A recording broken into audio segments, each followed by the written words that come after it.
Remain standing for our invocation by Councilmember Shaw. I pledge allegiance to the flag of the United States of America and to the republic for which it stands, one nation, under God, indivisible, with liberty and justice for all. Thank you. In honor of Martin Luther King Day last week, I thought I would read a prayer from the Reverend Martin Luther King Jr. himself. So please join me in prayer. Lord, we thank you for your church, founded upon your word, that challenges us to do more than sing and pray, but go out and work as though the very answer to our prayers depended on us and not upon you. Help us realize that humanity was created to shine like the stars and live on through all eternity. Keep us, we pray, in perfect peace. Help us to walk together, pray together, sing together, and live together until that day when all God's children, black, white, red, brown, and yellow, will rejoice in one common bond of humanity in the reign of our Lord and of our God, we pray. Amen. Amen. Amen. And tonight our clerk is on Zoom, Tony Keener. Tony, would you please call the roll? Councilmember Shaw? Here. Ulick? Yes. Neese? Here. Owen? Here. Joy? Present. Chariki? Here. Tidswell? Here. Carrington? Present. Boyette? Here. Ruxus? Here. Thank you very much.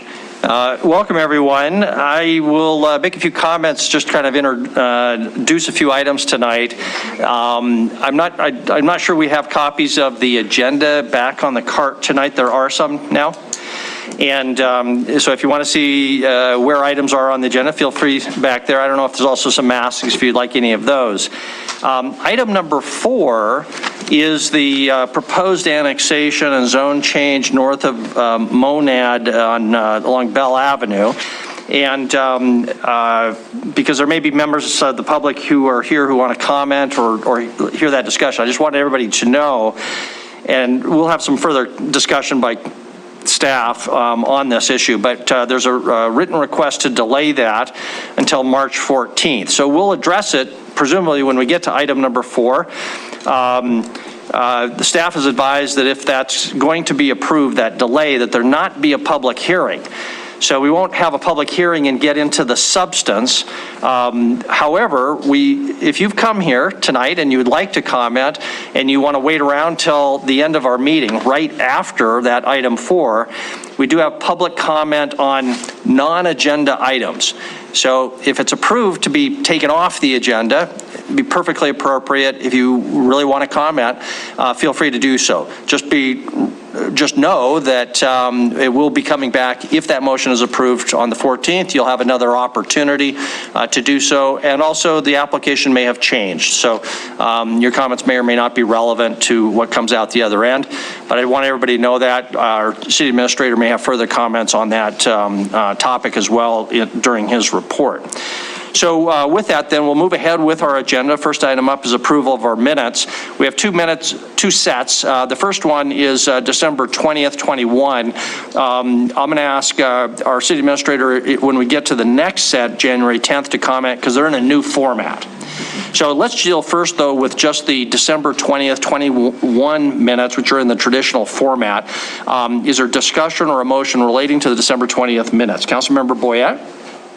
Thank you, Mayor. I move that we approve the minutes for December 20th, 2021 as read. Thank you very much. And motion seconded by Councilmember Joy. And is there any discussion on the motion? Do not see any. We'll proceed to a vote. And here I'll just comment that Councilmember Neese is on board, and Councilmember, our city administrator, will also tell us a little bit more about the procedure for our Zoom, our life back in Zoom land here. But because we can see City Council Member Neese and nobody has a gun to his head. I hope that's true. We could be pretty confident that we meet the statutory and constitutional requirements to be able to hear and see your city representative. So it'll be expected the Councilmember Neese will vote on all matters unless he has to recuse himself. So with that introduction, we have the motion for approval of the December 20th minutes. If there's no further discussion on that, if in favor of the motion, please say aye. Aye. If opposed, say nay. Motion is approved unanimously. Bring us then to the January 10th, 2022 minutes. So I'm going to turn that over to our city administrator to describe the format a little bit different and any proposals relating to those minutes. Chris. So Mayor and Council, to keep it brief and to cut right to the point, my request is that we come back and have this conversation, that we just not take any action on these minutes tonight.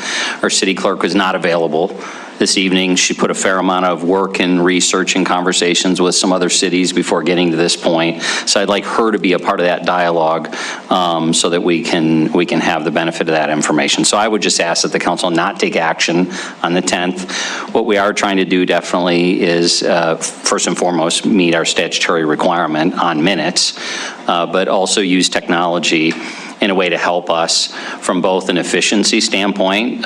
You might be surprised or not surprised as to how many hours it takes to literally go back and write out a 4-hour meeting's worth of minutes or 5-hour meeting. And even better, now with video technology and time stamping, you can easily go right to that particular item on the agenda and literally watch for yourself as a citizen, as an elected official, exactly what that conversation is without an interpretation being provided by somebody else. So that ultimately our goal is to get a better quality product and do it as efficiently as possible. And I just ask that we be allowed to just table this item or not take any action. You don't have to table it. Just don't take any action on January 10, and we'll bring them back to you at our next meeting and give you more background. Thank you, Chris. Since it is on our agenda, though, I assume we need a motion to adjourn to an uncertain future date to be determined by staff. Is there such a motion, Councilmember Tricky? Yes, I move to table the January 10th minutes until staff wants to bring it back. Okay. Our city attorney, is that procedure acceptable? Yes, if the motion is to move the agenda item, postpone it to the next regular business meeting, when you use the word table, it implies something different, so I just want to make that clear. Yeah, I don't think the intent is to kill it, but just to delay it to a date uncertain. Okay, and there was a second, I think, down here. Councilmember Tidswell. That's the motion. Is the motion clear? Okay, if in favor of delaying Mayor. Councilmember Neese, go ahead. Discussion on the motion. Yeah, thank you. I just want to thank Chris. I sent an email regarding this, and I just appreciate Chris's willingness to take time to just double check things, make sure we've got things in order, and if we need to make any changes, then we can make those changes and make sure we're following the rules. So thank you, Chris. I appreciate that. Thank you very much, and thank you, Councilmember Shaw. I'm watching the table, so I won't necessarily be looking up at Councilmember Neese. So if somebody does spot the hand go up or him waving frantically, please let me know. Okay, if in favor of moving the January 10th minutes to a future date, please say aye. Aye. If opposed, say nay. Motion passes unanimously. Bring us then to council courtesies. I'm going to begin with, I had a request to give a bit of an update on Friday's meeting that Governor Gianforte called to discuss public safety in Yellowstone County and more globally. I wasn't sure that was going to happen. I wasn't really sure it was on until Friday morning, for it was a Friday morning meeting. But I was one around 20 people around a table. Chris Kulski was there. I wasn't sure if it was going to even be a public meeting. It was at the library, and it definitely was public. The press was there. The governor asked a lot of questions. There weren't really any final plans that came out of that meeting, I would say, but was a very good dialogue. And everyone expressed their appreciation of the governor for orchestrating that exchange. And more specifically, though, there was a lot of discussion on a couple items, in particular, jail overcrowding. And Sheriff Linder began that discussion, making it clear for the governor, and it was no surprise that with a jail built for 434 that consistently has over 500 people, it doesn't leave any room for new customers. And that's a real problem for us, of course. That was a point reiterated by myself and many others. There also, made the point that one way to help solve that problem would be if the state would increase its reimbursement rate to the jail, to the county, and pay closer to what it actually costs and closer to what the city pays, because that would generate more revenue for the county in order to fund a jail expansion or at least operation. The second major item that was discussed was mental health and substance abuse as the root cause of much of our crime. 70 to 80%, I believe, is the best number. And specifically the need for pre-incarceration diversion programs that would help address substance abuse, mental health problems before people end up in jail. And there was a lot of input on that. Again, nothing I would say came out of it specifically except a general commitment to carry on that conversation. And because a lot of that would require either money and or legislative changes in Helena, having the governor aware of that need and generally on board, I think was a very positive development. Finally, I thank the governor for his cooperation and the state's cooperation on the Department of Corrections moving its inmates from the jail in substantial numbers, and that has helped the jail overcrowding problem. And also I thanked him for the $2.3 million that is one-time money, but has gone to DCI, to, the Division of Criminal Investigation, to hire more Billings investigators employed by the state, and then also to the Office of Public Defender to get attorneys for people in the jail so they can get out of jail, so we can put more and different people in the jail. So that was it. There were some occasional references to the number of sober houses and parolees and probationers that we have in Billings. None of those were touched on in great depth, but after the meeting I did have a chance to stress to the governor, kind of on a one-on-one basis, the potential need for sober living legislation or something that would help us address that on a local level or on a state level, and also reference the letter on parolees and probationers that the council had signed and sent to the governor. So he's very much aware of those issues, and that's my quick report on what went on Friday. Are there other, or not so quick report, I apologize about that, any other council courtesies on any other matter that they'd like to raise? Seeing none, we'll move on to proclamations. We do have a proclamation this evening on recognition of Ag Celebration Week. I know that there's a request to just make a brief comment when I'm done with that. And so when I'm done, I'll ask Jack Genoway from the chamber to come up, and I'll present this, the original proclamation. So the original proclamation reads as follows. Whereas agriculture is Montana's #1 industry, contributing over $4.4 billion to the state's economy. And whereas agriculture is also the leading industry in Yellowstone County, with every dollar spent in agriculture generating an additional $3.41 return in other sectors of the county's economy. And whereas agriculture in Yellowstone County creates an additional 14 jobs for every 10 jobs on local farms and ranches. And whereas agriculture's importance is recognized by the Billings Chamber of Commerce and the Chamber's Ag Committee that seek to educate both the Chamber's membership and the community at large regarding issues and challenges related to agriculture. And whereas the Billings Chamber of Commerce has been the voice of the business community in the greater Billings area for more than 100 years and has over 1,100 businesses with more than 13,000 employees. And whereas the Chamber has a long-standing and proud tradition of honoring agricultural industry in Yellowstone County, And whereas agriculture is once again being honored by the Billings Chamber of Commerce through its Ag Celebration Week from January 24 to January 28, and at the annual Ag Appreciation Celebration Banquet on Friday, January 28, 2022. Now, therefore, I, William Cole, Mayor of Billings, Montana, do hereby proclaim the last full week of January to be Billings Chamber of Commerce Ag Celebration Week in Billings, and urge all citizens to support the agricultural industry and participate in the Chamber's Ag Celebration Week events. So, Jack, if you want to follow up on that with any other details, please feel free. Thank you, Mayor. I'll try not to take up too much of your time. I am Jack Chenoway, representing the Billings Chamber of Commerce at 815 South 27th Street. I just want to thank all of you at City Council for taking a moment to appreciate our #1 industry this week. The Billings Chamber has always and continues to believe that agriculture is vital to the local economy and the business community. It has had a huge impact on our history, our culture, the availability of quality local food, and of course the availability of jobs here in Billings. Some of you sitting at home might be wondering how best to celebrate agriculture, and while there's no wrong way to do it, my suggestion is one that I'm sure everyone will like, which is to go out, purchase some quality ingredients from a local producer, and make a high quality dinner this week, or go out and enjoy one of the fabulous restaurants that sources some of their ingredients locally. I just want to, and of course, keep an eye out on the Billings Chamber's Facebook page and our website. We'll have a lot of ways that everybody can engage with agriculture coming up this week. I want to thank the Agriculture Committee. We meet on the first Friday of every month, and of course, you as City Council members are always welcome to attend and learn what's going on with the local ag industry.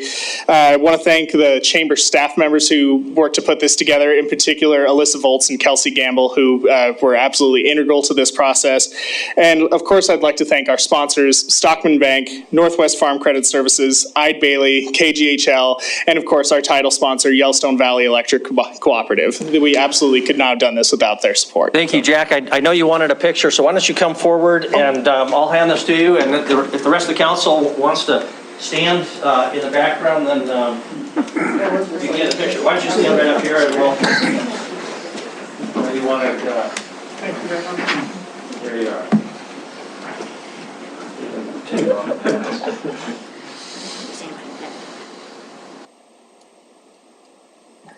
Okay, thank you. Thank you, Jack. Thank you.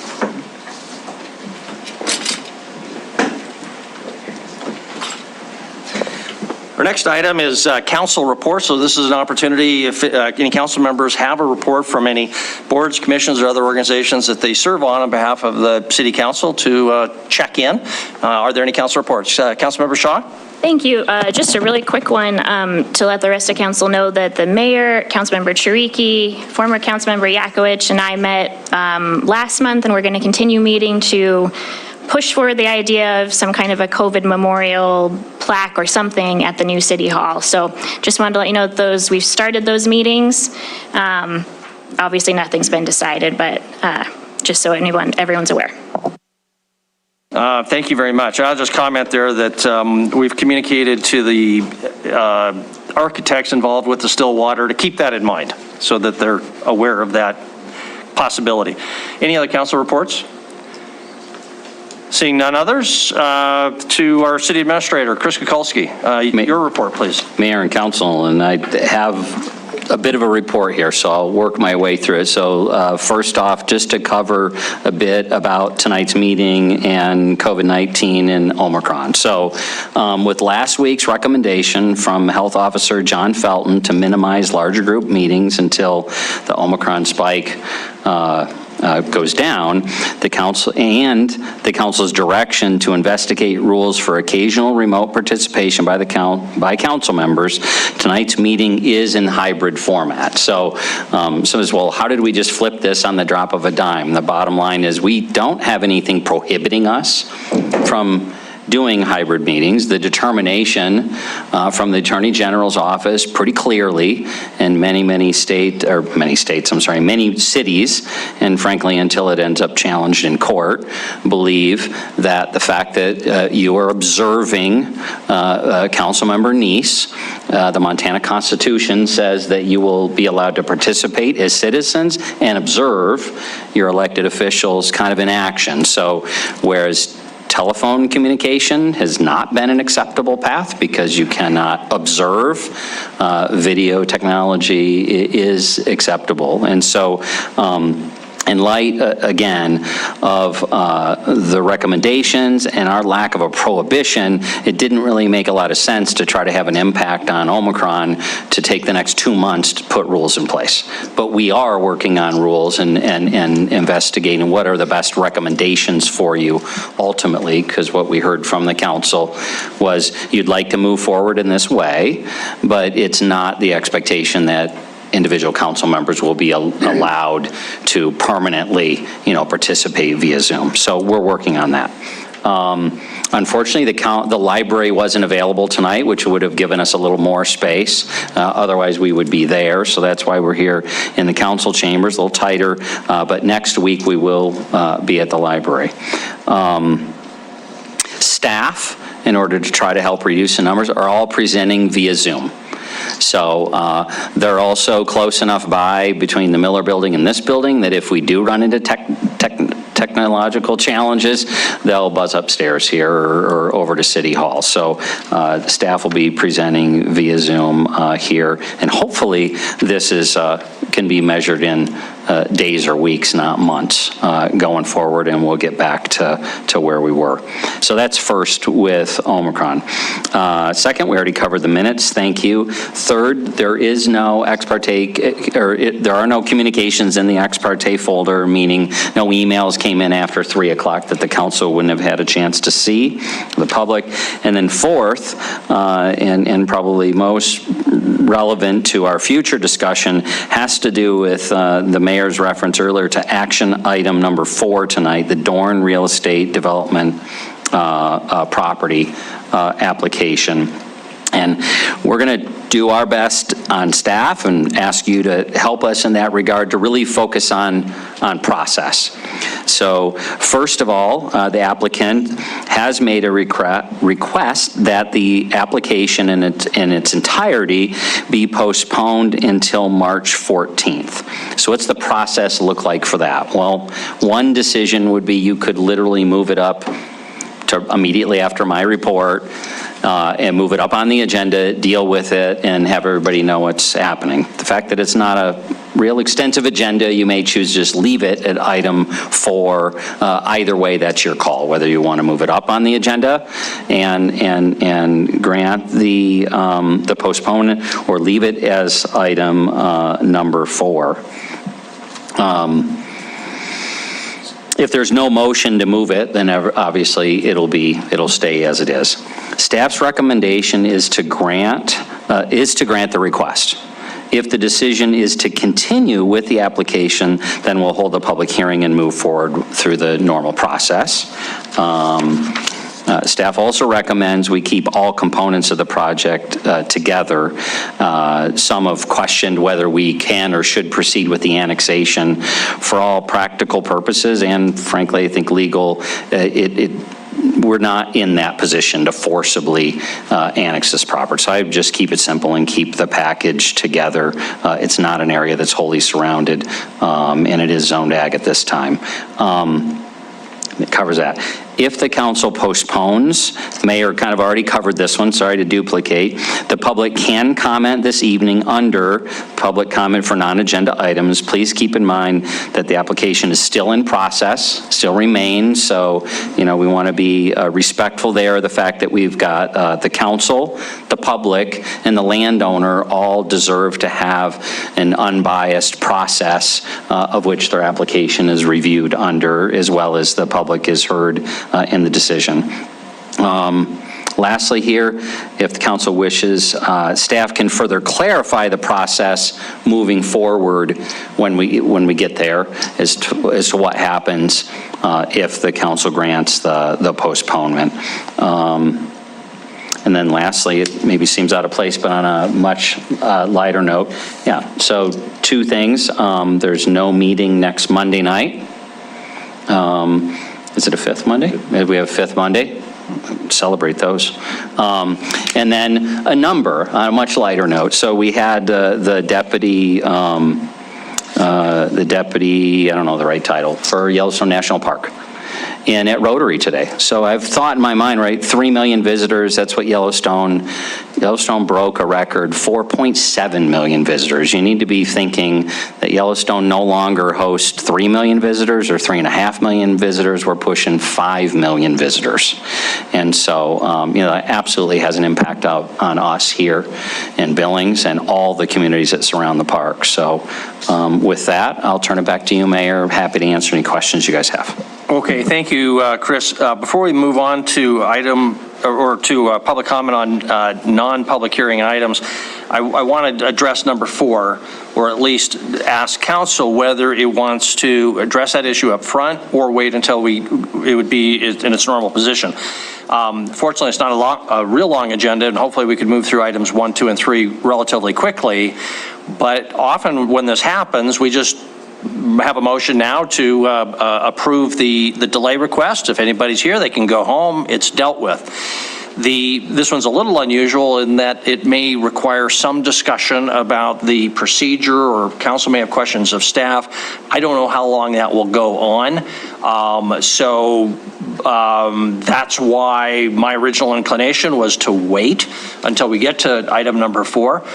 But if council doesn't think it has many questions, or staff has a very, very short presentation, we can deal with it quickly, then that's still a possibility. Again, if we move it, there is no public hearing tonight, and so if anybody does want to comment, they'll have to wait until the end for public comment on non-agenda items in case members of the public do want to comment tonight.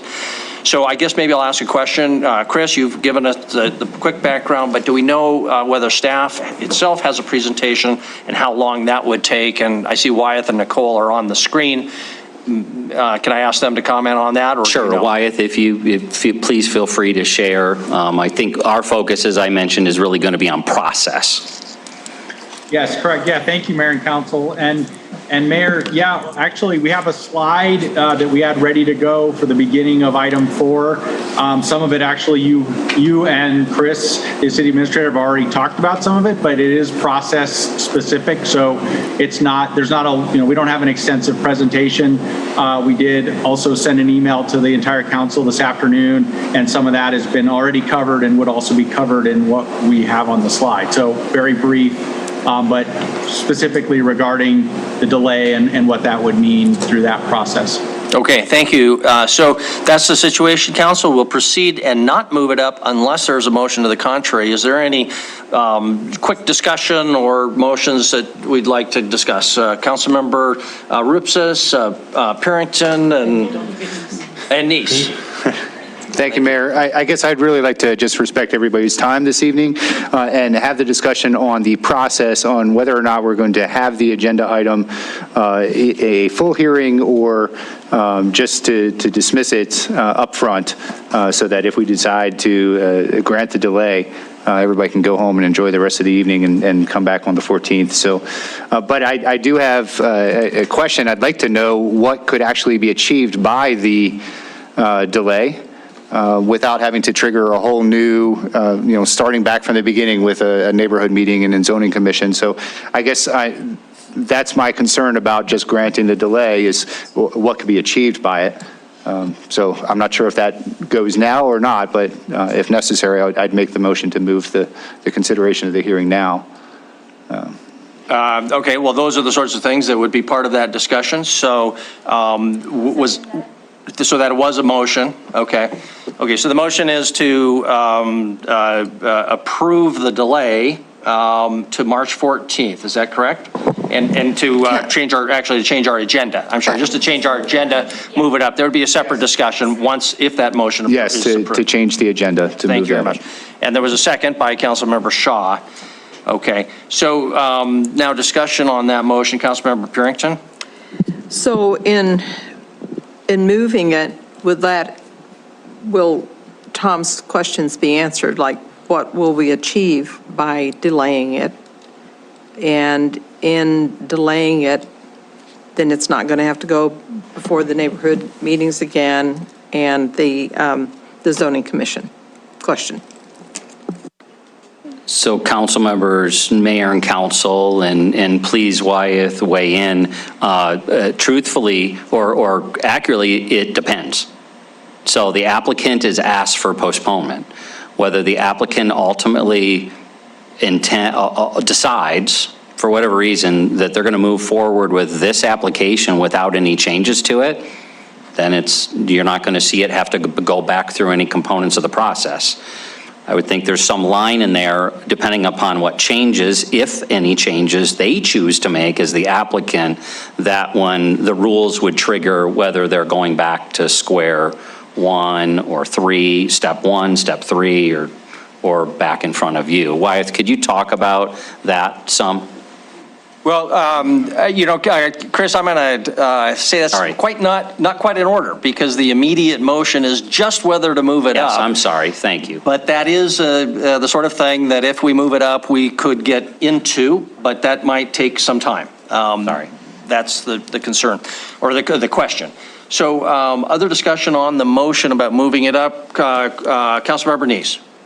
Yeah, so I do have, when we finish with this, I have questions with the city administrator report, but since we're addressing this, if we're moving it up, the motion is, are we substituting, are we going to move it up before the consent agenda, or are we going to actually move it up before the public comment on non-public hearing, on non-public hearing items?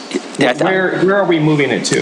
That's a critical question. I'll leave that to the movement. Councilmember Rupsis. Yeah, so my intention was to have it after public comment on non-agenda items, but before the consent agenda. Okay, it becomes the new item 1, and Yes, everything okay. else is moved Yes, down. Is that consistent with Councilmember Shaw's motion?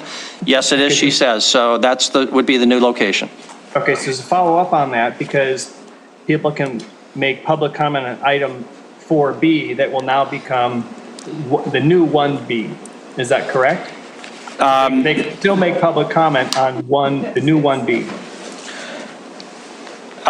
If we move it up and the motion is to delay it and it goes away, there is no longer the old 4B. So if somebody wants to comment on anything relating to it, they'll just need to wait until the end of the meeting at public hearing on non-agenda items. I'm sorry, not 4B, I meant, it says in the agenda, on the public comment, you can speak about it with 4B right now, because that's not this whole public hearing. Right, So but that would be since my understanding is the motion included all 4 items, all items under number 4 as a package, that would go away. So we're removing it from the agenda. Well, if that's if we have the discussion at the beginning of this meeting, and that's the conclusion of the council, yes. Okay, I'm not sure if you're following what I'm saying, Mayor. If the motion passes, we're moving it to after the public comment on non-public hearing items, correct? Oh, I'm sorry. I was thinking before, you're correct. There would still be the opportunity for people to comment on the development agreement itself, but I would ask that they be respectful and truly only have comments on the development agreement itself. Okay, and Mayor, one more point. I believe Wyeth, in one of his emails, stated that because this was already given public notice, that the applicant had to be at the meeting to request in person the delay, not an email or letter that was sent. Is the applicant there to request this delay? The applicant's agent is here. Thank you. Rick Luthold specifically. Okay. Further discussion on the motion to amend the agenda to substitute number 4 as the new number 1. Is there any further discussion on that motion? Okay, if not, we'll proceed to a vote. We'll go ahead and have a vote, a voice vote. We'll go to a hand vote if needed. If in favor of the motion, please say aye. Aye. Aye. If voting in opposition, say nay. Nay. Motion passes. I believe all council members, Councilmember Nice, you voted in favor of that, correct? I did. Okay. Okay, so the motion passes. So when we finish with public comment on non-agenda items for members of the public, we will have that discussion about what to do with that motion. So, Councilmember Boyette? Yes, sir. I'd still like to have administrative reports by Chris, if that's possible. We haven't finished that, have we? No, I had a question. I thought we were done with the administrator's report. No, Chris, Roy had a question about it. Oh, I'm sorry. Okay. Councilmember Nice? Yeah, thank you, Mayor. Put my hand down. Chris, you mentioned about the ex parte questions after 3 p.m. And we received an email, I think it was last week, about ex parte, or the emails that are posted to the city. They're saying they were posted a day later. And I've never checked that because I always see the emails. I don't know when they're posted. So when is it the public actually sees some of the comments that we talked about today before 3 p.m.? When do they actually see those? So, Mayor and Council, generally what happens, so our office reviews all the emails that come in, and then those get posted to a spot that anybody in the public can see. That's typically the next day. So everything that came in the day before. So yes, it is the case typically that which came in over the weekend or Monday morning or end up being, our office pulls them all together and posts them on Tuesday. Okay, and so just then a clarification to Gina, are those emails that come in over the weekend and throughout the day that get posted, say on Tuesday, are those considered ex parte communications? No, I don't believe they are. Okay, thank you. Okay, Councilmember Boyette. Thank you, Mayor. For Chris, I just thought maybe you could give just a synopsis of the fire at our landfill for the public at large. I've received lots of calls just to make sure that it's still open and running. Yes, thank you, Councilmember Boyette. I had a chance late this afternoon to talk with our Public Works Director, and yeah, the landfill is open, operations are open.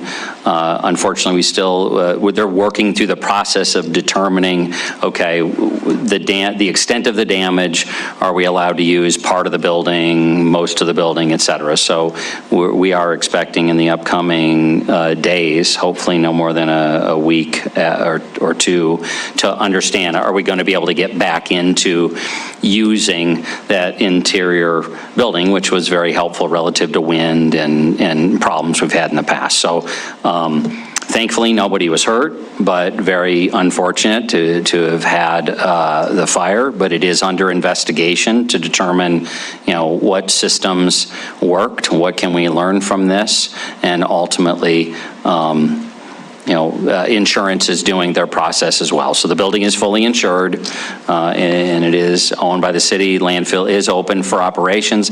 I suspect, though, until we get the building open, patience will be asked for, just because the lines probably tend to get longer at the scale where people can't so easily go into that 60,000 square foot building. They're coming through there at a slower pace. So. Okay. Anything else before we move on to public comment on non-public hearing items? Don't see any. So our next item up on our agenda is public comment on non-public hearing items. So this is the time when members of the public, if you have anything to comment on under what was formerly item number 1, but now I guess it's item number 2, our consent agenda. Please come forward at this time. Or if you have any comments on the former item 4B, which is now I guess is 1B, which is the development agreement for the Dorn development north of Monad Road. It's important that you not come and if you want to have general comments about the zoning, for example. I'm going to restrict your comments to specifically that development agreement, but it's still on our agenda, so you're welcome to comment on the development agreement. And again, if this motion is approved, you'll have an opportunity to come back and have further comment as well. But if you have any comments on the consent agenda or the former item 4B, which is now I guess 1B, please come forward at this time. You'll have 3 minutes. I'll just ask to give us your name and your address up front. Would anybody like to comment on our consent agenda and any of the sub-items or the development agreement in the proposed Dorn development? Any public comment on those items? So Mayor, if I could just interject, we are allowing public participation via Zoom as attendees, so if you could remind them to raise their hand if they would like to make public comment, and then I'll try to alert you that we have a public comment on Zoom. Yeah, thank you very much, Kevin. And if you would act as our scout and our lookout there, and any council members, if you see somebody or you have any reason to think, please let me know. Again, any public comment on consent agenda or the development agreement? Seeing none, we will close the public comment period then on those items and move to discussion on item number 4, now item number 1, the proposed development north of Monad Road. We do have a staff presentation of Wyeth said on the mechanics, the procedure that we're talking about. We're not going to get into, unless council rejects this request, the merits, but we need to understand the procedure. So, Chris Kukulski, may I turn it over to Wyeth Friday, our planning head? Please do. Point of order. Councilmember Neese. Don't we need the item read into record? You bet. So we'll do that. Thank you for alerting us that. Tony, if you would, well, it's actually, yeah, I guess we'll consider this item 4A, and we'll consider it item 4A. At least initially. So, Tony, if you want to read item 4A, the title, that would be great. Item 4, Dorn Real Estate and Development Property, Joint Public Hearing for Annexation 21-15 and Zone Change 1004. Resolution for Annexation 2115, a parcel located south of Central Avenue and west of Shiloh Road. Dorn Real Estate and Development Petitioner. Staff recommends conditional approval, action, approval, or disapproval of staff recommendation. The whole package. And Tony, would you read item 4(2), 4A(2), first reading on zone change?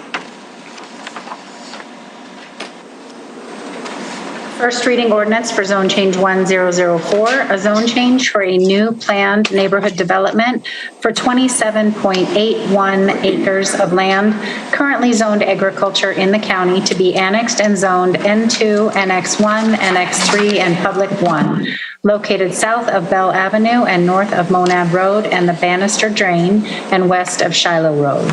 Dorn Low LLC, Rick Dorn and Robert and Bonnie Bell, owners. The Zoning Commission voted 2-2 to recommend approval and adoption of the staff proposed findings of the 10 criteria. The tie vote results in no recommendation from the Zoning Commission. Action, approval, or disapproval. Okay, thank you very much. So as stated before, we do have a request from the applicant on this item. Wyeth, would you describe that and any other presentation you might have? Yes, thank you, Mayor and Council. Actually, yeah, I'm going to have Monica is going to just pull up a slide for you, do a screen share for that. Unfortunately, I don't have the ability to share my screen. It's giving me an error message. It says host disabled participant screen sharing. Oh, okay. What did you do to the host? Oh, it's allowing me now. So just 1 second here. Kevin was toying with you, Monica. So, okay, very good. Now we can see your screen. That looks great. We actually see 2 screens. The request for delay. How about this? We can see it. It's larger. That's great. We do see the screen or the smaller thumbnails down the left side, though, if you care. And actually, the faces. Aha! The joys of technology.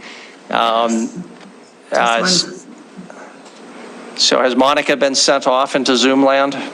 No.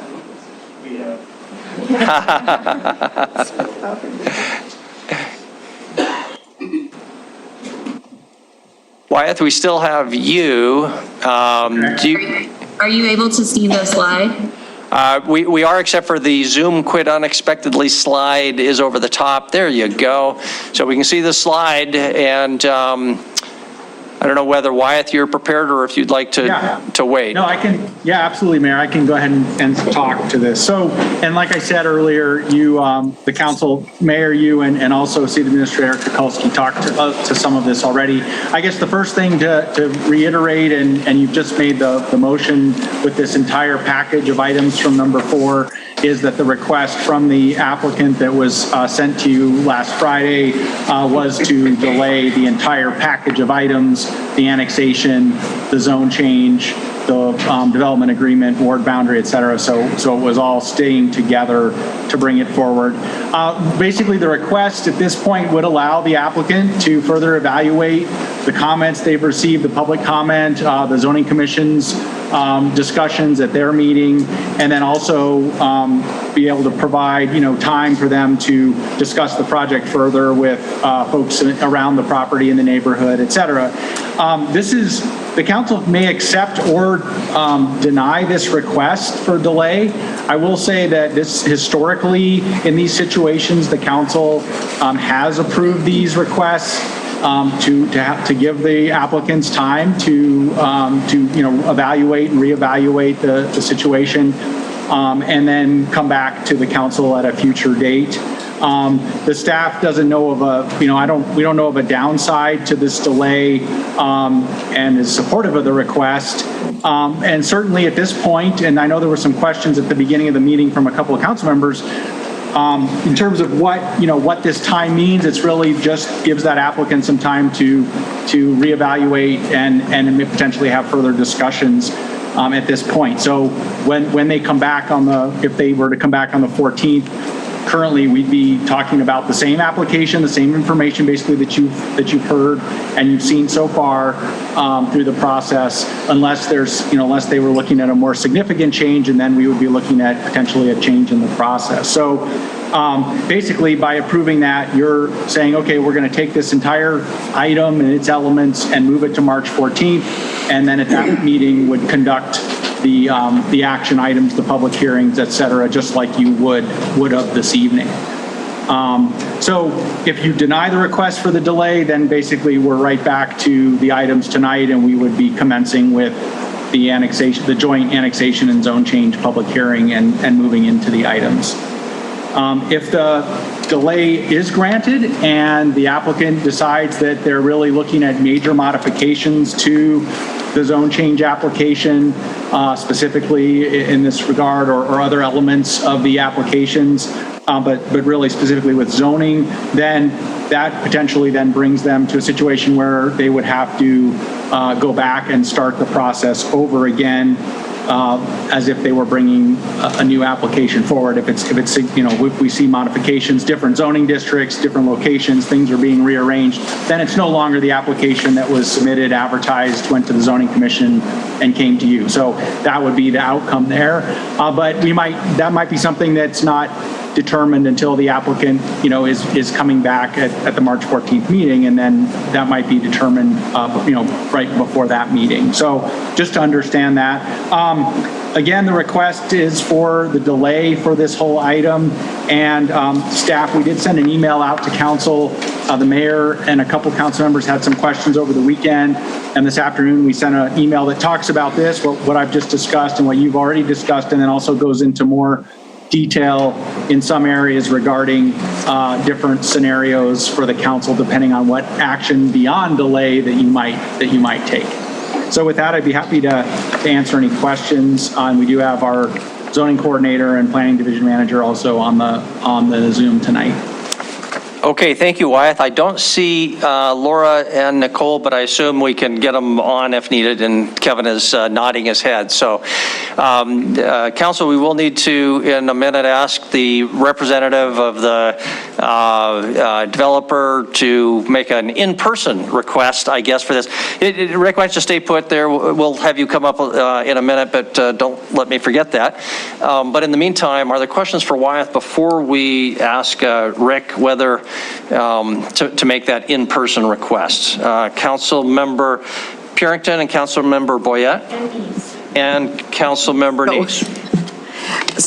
Just a quick question, Wyeth. So is it appropriate to discern why or what the intent of the developer is in asking for this delay? Councilmember Purington and Mayor and Council, I mean, you could certainly, with the applicant's agent, and they're going to outline further or reiterate what they requested for the delay on Friday in terms of asking for more time to basically address and look into the comments and concerns that were received. Certainly, yeah, you could have Mr. Leuthold speak to that a little further when he is, formally or comes up to request that the delay be approved. So that's certainly an option. I think the main thing here is that we're trying to kind of walk a line here with this delay and not getting into the specifics of the elements of these applications because we haven't actually gotten into the formal actions and hearings on those items. So that's the part that's a little bit challenging, but certainly, yes, you could speak to that a little bit. Thank you. Councilmember Boyette. Thank you, Mayor. Wyatt, would it be you or Nicole or Monica, which person or group would determine how much of a change has been made in order to start the process all over again? Councilmember Boyette and Mayor and Council, the staff, we would make the determination, but it's pretty straightforward in the code. If they're making, like I said, if they're changing the arrangement of the districts on the property, the types of districts, those are all triggers that would make that have to come back and start again. So it's not, it's pretty clear, I guess, if those modifications start being made that we would have to say, yeah, this is now a new application. Basically, when what's been advertised and presented to the public and to the zoning commission and to you, if things start changing regarding what was presented, the different districts and the way it was depicted, that would be grounds to have to start over. Okay, thank you, Councilmember Neese. Thank you, Mayor. Why, if you mentioned just now about where the districts and zoning were changed, they'd have to start over. If this were to proceed and the council were to make changes to those zones, would that cause it to have to start over again, or could the council make changes to those zones within the proposed area? Councilmember Neese and Mayor and Council, the council, no, in terms of the council, we have to have the application, what's advertised and what goes through our process is what needs to be what's considered by the council. So to change the zoning and the what was proposed kind of on the fly, quote unquote, would not be, you wouldn't want to do that as part of the council action. Thank you very much. Other questions for Wyeth before we turn over to Mr. Leuthold? Anything else for Wyeth or any staff member? Don't see any. So with that, Rick Leuthold, the developer's agent, Rick, you've been hearing the discussion. We need from you the formal in-person request, and you've also heard some of the comments about the procedure and in particular what you'd use the time for. And if you want to comment on that, please feel free to. Again, our focus though right now is on your request, the procedural issue as opposed to too much of the merits. Go ahead. Thank you very much, Mayor Cole, members of the council. My name is Rick Leuthold. I'm with Sanderson Stewart, representing Rick Dorn and the Bell family with regard to these properties here this evening, 1300 North Trans-Tech Way. Excuse me.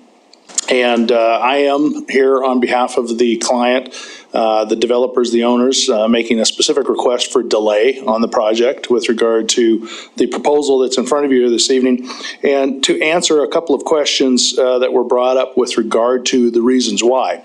We worked diligently with staff, and this is getting to process again, worked diligently with staff to bring this forward in a form that meets the recode and meets that process.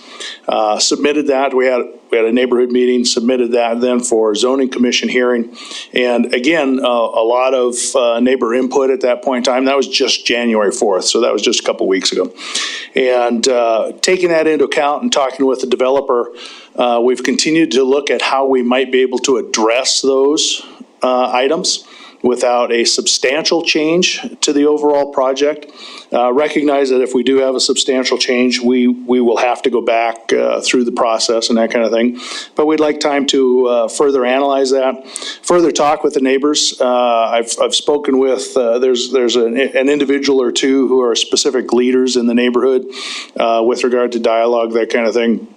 Spoke with them at the end of the week last week about getting together this week and continuing to have that open dialogue, which again, that kind of give and take negotiation process is somewhat difficult under some of the circumstances of zoning commission and council and that kind of thing. And as Wyeth indicated, some of the protocols and processes that have to be followed underneath the guidelines that were given with zone change and annexation. So that's the reason for our particular request to May 14th, and would request that the council honor that so that we have some time to further analyze that, further talk with the owners, and see if we can come to something of a compromise, or just how's best to proceed and bring that back May 14th.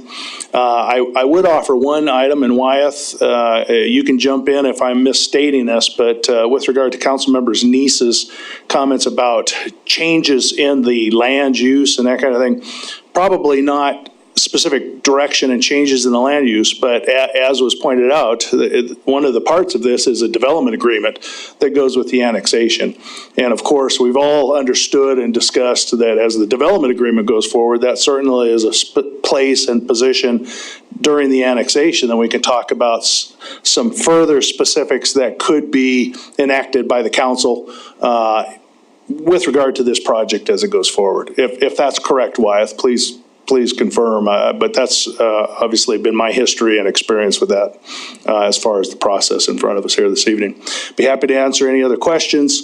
Otherwise, again, I would respectfully request you honor the delay to May 14th so we can pursue those things. Thank you very much. I'm sure there will be a few questions. Councilmember Boyette? Sir, were we referring to March 14th or May 14th?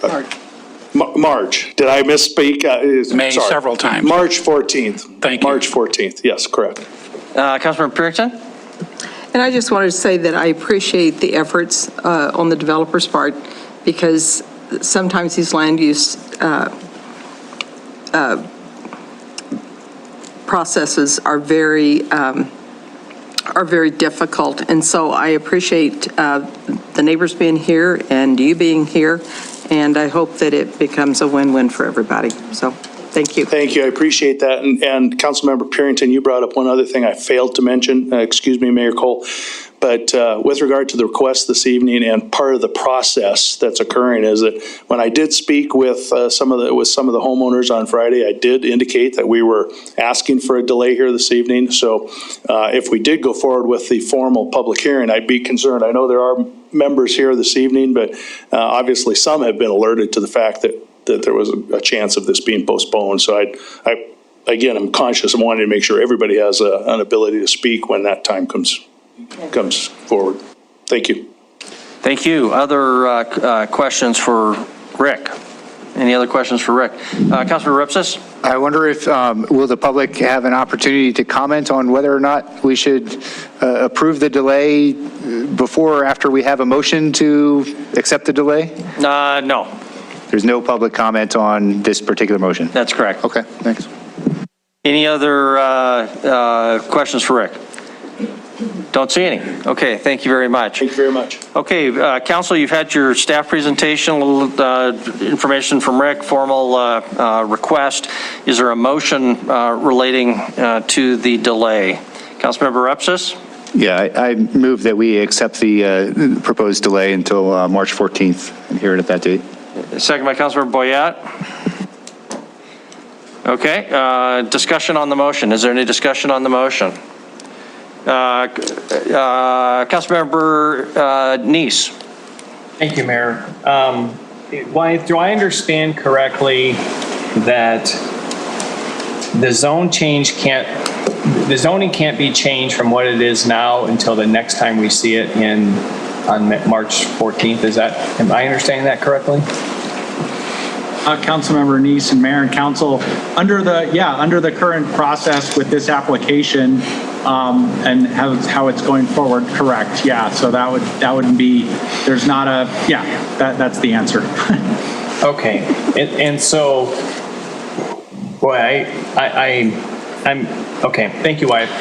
I guess I'll speak to the motion now, Mayor. I'm a little in a quandary about this because I don't agree with the zoning today, which means if it comes back, I won't agree with the zoning, on May 14th. And if we can't really condition the zoning during this process, and we're going to see it in May, I don't see a reason to delay. Okay, Wyeth, I'm just going to ask you to clarify your answer to Councilmember Neese's question a little bit. I think you answered it absolutely correctly. We can't change, they can't change a zoning application that has already been noticed. It's kind of locked in stone, so to speak. However, there's nothing to stop these parties from coming up with a new zoning application, which would be a de facto change, but it would be a new application. I assume that's a correct statement of the situation we're finding ourselves in. Is that correct, Wyeth? Mayor and Council, certainly if a new application was developed and they decided to go back and start that process, that could occur. In the meantime, they could decide that then they would like to withdraw this application and bring that back to you. But yeah, the point was that this application itself remains as is. I just wanted to also make a comment, or if I might, I'm just concerned. I would advise or recommend the council just be careful about getting into the merits of the zoning application portion of this, since that's not where we're at right now in the process. And so talking about whether, it's good, bad, whatever at this point, I guess that's a concern from a procedural standpoint, since the hearing hasn't been conducted and you haven't had any discussion on the zoning application. Thanks. Thank you very much. And just a reminder to council that if the motion is defeated, then we will proceed back into the merits, just where we normally would have found ourselves. Council members Purinton and Boyette.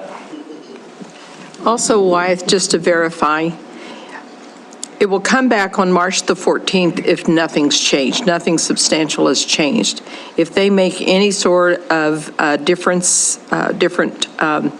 proposition for a zone change or the mixture of the land use within that area, then it will go through the process and it won't be coming back to us on March 14th, because then you have to start the whole thing again. And so what's the earliest that would even happen would depend on whenever they come back. Because they have a certain period of time too, I think. Councilmember Purinton, Mayor and Council, I guess I'd have to defer your question on, I believe you'd have to take some kind of action. It's been delayed and put on a future agenda, so I believe there would have to be action to deal with that. Maybe Gina can help me there, regardless of what happens in the meantime. But I could be, because I think you have to, even if it was going to be a withdrawal, you would have to act on that withdrawal.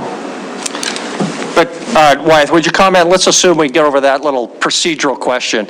If there were a substantive change that required refiling a new application, what are the, and you don't have to get to an exact date, but we're talking a number of weeks after March 4th before this would come back. Is that correct? Mayor and Council, correct. Yeah, you're talking potentially several months. I mean, by the time because you're going back to the beginning of the process, the neighborhood meeting, and then going to the, preparing the application for the zoning commission, et cetera. So you're several months out.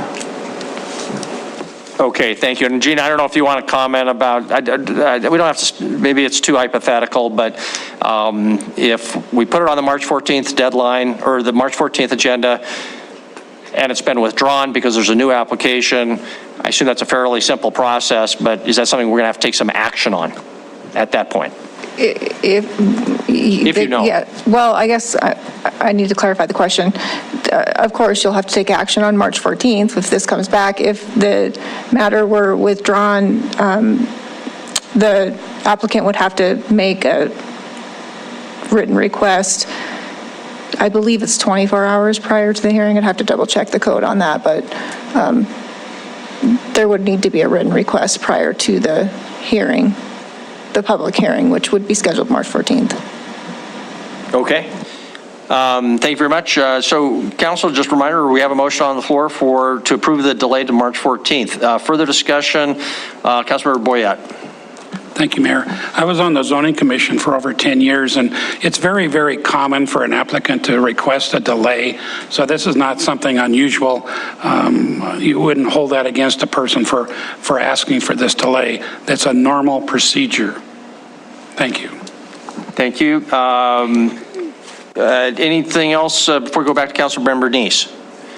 Councilmember Neese?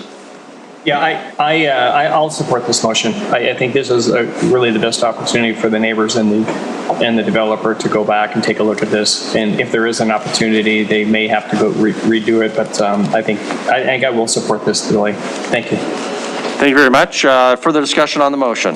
Is there any further discussion on the motion before we proceed to a vote? Okay, if not, the motion again is just to delay, accept the delay to March 14th. If in favor of the motion, please say aye. Aye. If opposed, say nay. Motion passes unanimously. Thank you very much. If you can't come, thank you very much. Item number 4 and all the subsets has been moved to March 14th. If people want to comment on things that are not on our agenda, you can wait to do so because it's not on our agenda anymore, but you'd have to wait till the very end of the meeting. Okay, we'll move on then. That concludes the old item 4, which became item number 1.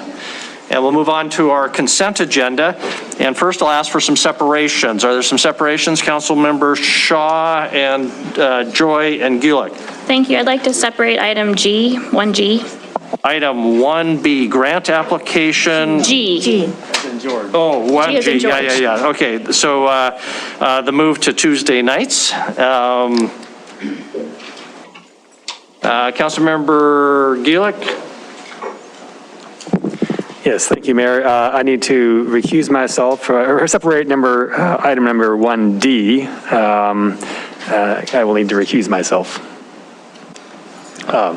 Okay, one D as in dog. Tip. Yes, and I guess I need to explain why I'm recusing myself later. Okay.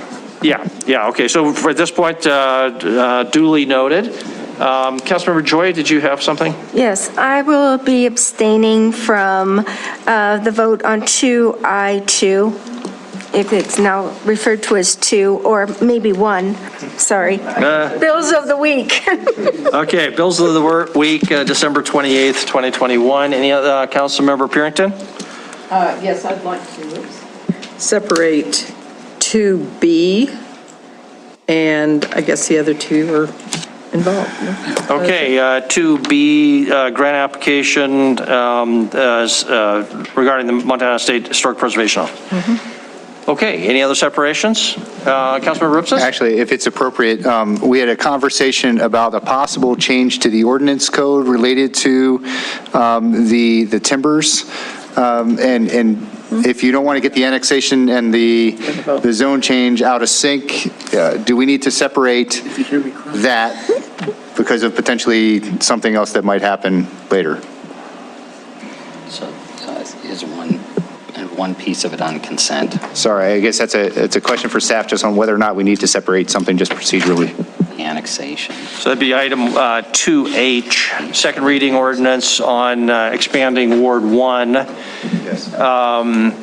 So for example, if we didn't end up annexing it, is that, well, no, what's... Right, there's a technical issue with the zone change ordinance as written, and we don't know if that's going to require another hearing beyond now, so that's what we just need to ask. Yes, Mayor and Council, I apologize. It took me a second to realize what you're asking.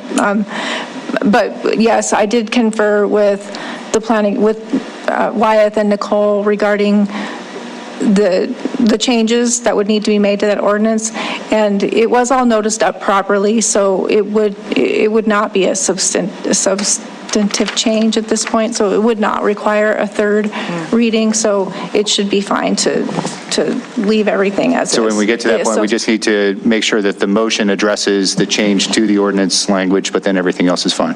Yep, correct. Thank you. Then we Okay, don't thank need to you, separate that. Thank you. Councilmember Rupsis, for raising that. And here I'll just also point out that the effective date language in the annexation ordinance reads so that it, in this word change, the effective date is when the annexation has occurred or 30 days after this approval, whichever is later. So if there is no annexation, there is no word change. Okay, Councilmember Neese. Yes, I need to separate item 1E to abstain from the vote on that, client relationship. 1E as in Edward. Councilmember Neese will be abstaining. Is there anybody who's left to actually vote on any of this? Councilmember Boyette. All right. Okay.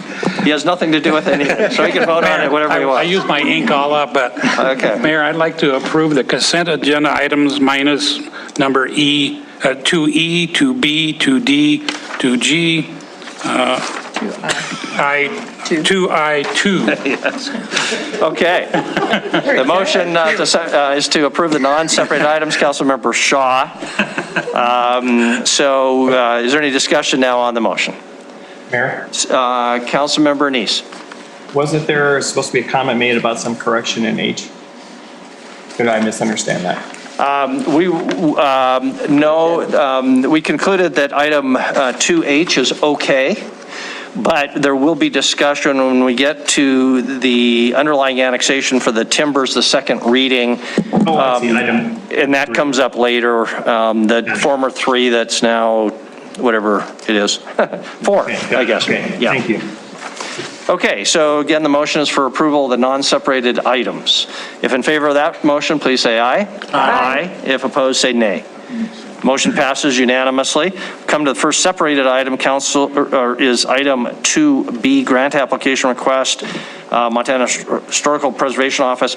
Councilmember Purington, that was your separation. Would you like to start us off either with questions for staff or a motion or otherwise?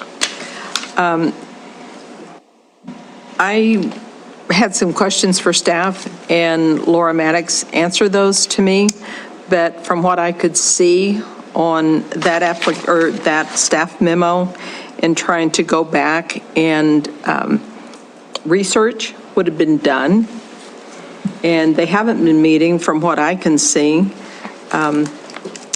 It seems like the county kind of drives some of this. I did speak to a county commissioner about it, and he wasn't aware of anything significant. I was concerned that the city of Billings puts more money into it, and then the county puts more money into it. So we're getting kind of double dinged on that one. So at this point, I'm going to make a motion to not approve of the grant application for the what is it called? The CLG grant program. Okay, so the motion is made for non-approval, whatever terminology might be there. Is there a second? I'll second that for discussion. Okay, now discussion on that motion. Can we ask staff, Laura, to comment? As I understand it, if Laura is with us. She's here. Okay, she's not, right? But Wyeth, she is there? She's there. I'm sorry. Okay. Laura, if you want to comment, you heard the discussion. Sure, thank you, Councilmember Purington, Mayor, Council. This grant is an annual grant that we apply for, and looking at the city website, all the agendas and minutes are there. It's just something that, for some reason, it keeps defaulting back to the February 2021. But if you do go up in the menu to go to either previous or most current, those do come up. We do meet regularly every month. This program has been in place since 1993, and it is a interlocal agreement between Yellowstone County, the City of Billings, City of Laurel, and a small portion of the Crow Reservation within the county. We do conduct numerous historic preservation activities, primarily in the City of Billings, but we do, through our work plan, develop projects within the City of Laurel and Yellowstone County. Again, I can give examples of projects we do in the city. The funding, the local match, the cash match for this is the planning department provides $1,031, county provides $1,000, and the City of Laurel provides $469. Everything else in there is considered just local match, which is just part of my natural salary as an employee and room rental and our board volunteer time. How that was split was based on population, that we went specifically through the population of Laurel, the population of Billings, and the population of the county outside the urbanized areas. That's how the money was kind of divvied up, but we do activities in all three. And as a city county planning staff, we often do projects with outside the city limits. So I hope that helps explain a little bit why, if you want to help clarify anything, I'd be happy to answer more questions. Thank you, Laura. I have a question for you. Could you just list for us some of the items or places that the board has been successful in getting listed on the National Register of Historic Places in the last couple of years? And here I'm thinking the mausoleum and the Pioneer Park, Yellowstone Kelly gravesite, which was already kind of listed, but separate designation. But there's got to be some others, and what else you might be working on? Sure. We recently just added Mckinley Elementary School. A few years ago, this was a grassroots effort that's been going on for many years through the North Elevation District. We added that district. We expanded the Montana Avenue Historic District, and we developed the Old Town Historic District, which is Minnesota Avenue. The City of Billings does have a local historic preservation ordinance, which does require that any building exterior renovation or remodeling in the historic districts in the commercial district have to be reviewed by the local historic preservation board to make sure it complies with kind of historic preservation standards. We have a programmatic agreement with the Community Development Department. So anytime they do housing rehab programs, or like for instance with the CDBG COVID funds, they are required to be reviewed by the local historic preservation office. So we provide those services.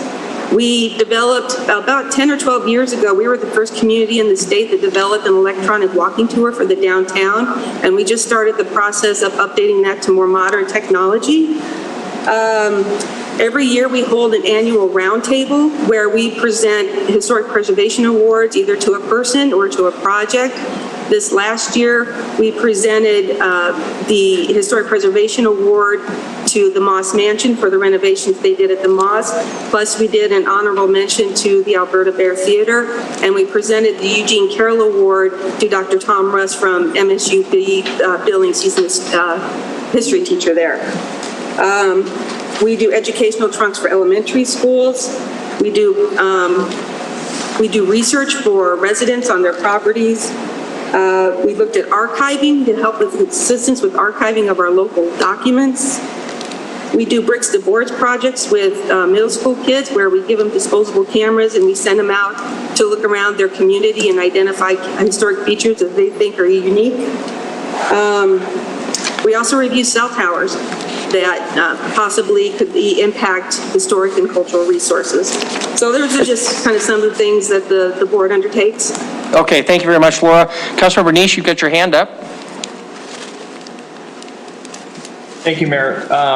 Thank you, Laura, for giving some of that information. Those are kind of things I didn't see in the memo, and that really helps, really kind of changes my opinion a little bit about this. But you mentioned how it was kind of, this funds were divided up or who participates based upon population. When was that MOU last reviewed and updated? The reason I ask that is because quite often we talk about how the city is, 60, 70% of the county, but we're paying 86% of the bill. And so, and then of course, remember, we are part of the county, and maybe there needs to be an adjustment to the MOU, so there's a little more cost sharing from the county side of things. So can you answer when the last time that was reviewed, and can we get that updated? Sure, thank you, Councilmember Neese, Mayor and Council. That interlocal agreement was put in place in 1993, and it really didn't address the actual grant funding. It just primarily provided direction on how the interlocal agreement and the parties would interact. When we were starting to receive those certified local government grant funds, there is a request for a 20% local match. Because there's so much historic preservation activities within the interlocal agreement jurisdiction area, we use those funds. We get a whopping $6,000 a year, and then with those partial local matches from Billings, the Planning Division, the county, and Laurel, we're able to go under contract with the Western Heritage Center for $8,500 a year, which helps us complete our list of projects that we do. And then, so we really haven't reviewed that for quite a while, because it works out in such a way that it provides those funds to pay the Western Heritage Center, but also gives us about $1,000 in miscellaneous funds. It helps to pay for training, education. If we apply for any grants, we can use that funding for local match for other grants. We did that with the electronic walking tour originally. We used some of those funds for grants. And so we haven't really looked at it. I would say the primary work that we do in historic preservation is within the city of Billings, and that we have a whole lot more going on than some of the other places. We are doing one project in Laurel right now, looking at listing Riverside Park to the National Register. I think we've got that, Laura. Thank you very much. Council, question on that, please. Okay. Yeah, so I think you mentioned that the funds also, and maybe I'm misunderstanding this, the $42,000 in funds out of the $53,000 budget, is that your salary, or is that going to someone else's salary? No, that's part, when we looked at how we could provide additional local match to the project, and the State Historic Preservation Office encouraged us to include a portion of my salary as part of that local match. That's where we calculate that, but it's not a separate funding or paid to anybody else. It's just a portion of my salary that I dedicate towards administering the CLG grant and kind of managing the board. Okay, so that's where why we get the 86% is mainly your salary. And Mayor, if you don't mind, I'll ask one more question about that. You know, let's come back. We've got a couple others that are lining up over here. So, Councilmember Joy Song, Councilmember Gulick. Yes, I'd like to make a substitute motion. I move we approve grant application request to submit FY22-23 Montana State Historical Preservation Office Certified Local Government CLG grant application, $6,000. Is there a second? Councilmember Shaw. Gulick. Okay, Councilmember Gulick, we'll say. Okay, now we have a motion substitute for approval. Discussion on that motion, which is everything will still be in order. It's just the opposite. Councilmember, was there any discussion? Now back to Councilmember Neese. Okay, Councilmember Gulick did want to speak to his motion. Councilmember Gulick, go ahead. Thank you. I did second this motion. So this is a grant to bring more resources to this activity that's happening in our community, and it really does it mobilizes a lot of people in our community. Both Councilmember Shaw and I are members of the Pioneer Park Neighborhood Task Force. We know that there were dozens, if not many dozens of people who were mobilized and did a lot of work in researching all of the schools and their own houses. But speaking as a design professional, this is the Historic Preservation Board is a key piece to having buildings become certified historic buildings. And that can actually, that's a small amount of money that leverages, I think we probably brought in about $1 to $2 million worth of historic tax credits into our community using this sort of process. So, and we have another project that we're looking forward to bringing forward in downtown Billings that also uses historic tax credits. Again, the board is a part of that whole process. So I will be supporting the substitute motion. Thank you. Okay, thank you very much. Councilmember Neese, did you have a further comment or question related to the substitute motion? I did. The question I had was going to ask why it was, the source of those funds. A lot of times, we're spending this money as the grants coming from I'm assuming the federal government somewhere, whatever that source is, but the source that we're matching from, the salary, that's coming through the planning department, which is, why is that's paid by the developers, is that correct? For planning, is that how that comes about? Councilmember Neese and Mayor and Council, the planning division, which as Laura mentioned, city county, it provides services to the city of Billings and Yellowstone County. 3 funding sources that make up that division's revenues. One is a countywide planning levy that's levied across the entire Yellowstone County, including the city of Billings. And then transportation funding, transportation planning dollars that are also federal that we use that levy partially to match because we have to leverage that as well. And then third, as you mentioned, where we have charges for service, which is for applications, subdivision, zoning, but those are directly tied to those services. So really the levy and the MPO funding is how the rest of it's taken care of. So for this position, Laura's position, she handles both city and county planning services. Okay, thank you. Council, I recommend that we move on to a vote. I'll go ahead and support this. Initially I was based on the memo and what I read, I was not in favor of moving forward. Okay, thank you very much. We'll move ahead. Just a reminder, in addition to our regular agenda, we anticipate 3 initiatives on our agenda tonight. So if in favor, the motion, substitute motion for approval, if in favor of the motion, please say aye. Aye. If opposed, say nay.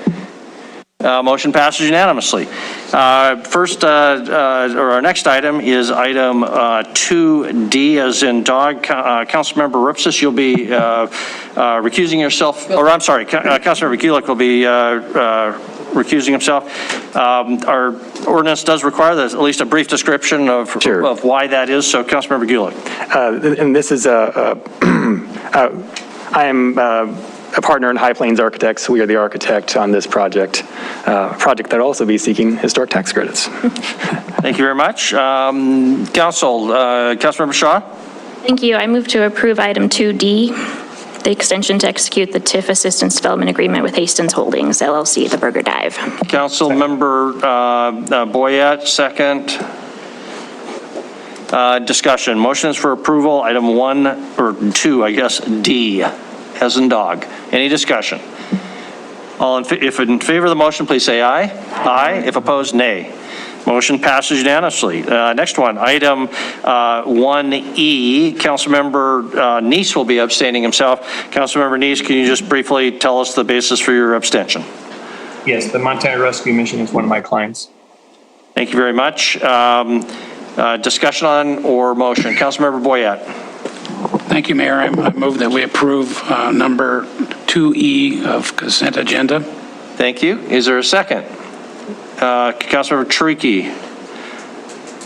Motion is for approval. Discussion on the motion? Is there any discussion on the motion? Item 2E as in Edward. Seeing none, if in favor of the motion, please say aye. Aye. If opposed, nay. Motion passes.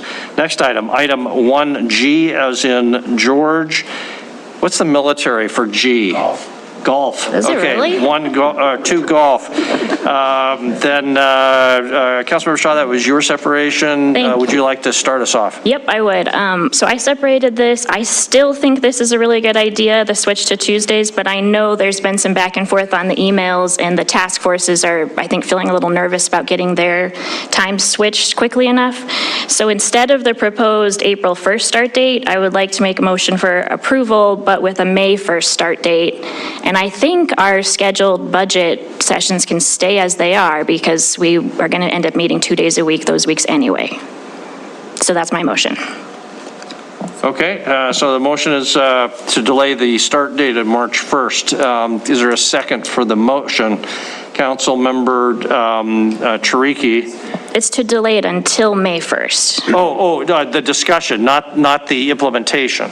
To delay the implementation until May 1st. Okay, so So it's a it is motion to for approve. approval. Yeah, sorry, it's Is a to motion for approve, approval. But the change of the start date. Yes, to give, just to give all of us and the task forces a little bit more time to get their bylaws changed and make sure everyone's on the same page. Okay, Councilmember Chiriky, was that your understanding? Is that, you've got the second then, okay? Okay, so again, it's for approval, but with a changed effective date. Discussion on the motion, and Councilmember Tidswell, go ahead. We know this was of interest to you, so go ahead. Very much of interest. During campaign, during the election, I was told it was going to be Monday night. So with my employer, I changed my travel from Monday, Tuesday, Wednesday to Tuesday, Wednesday, Thursday. Now we're talking about going to Wednesday, Thursday, Friday. They're not going to play that game with me.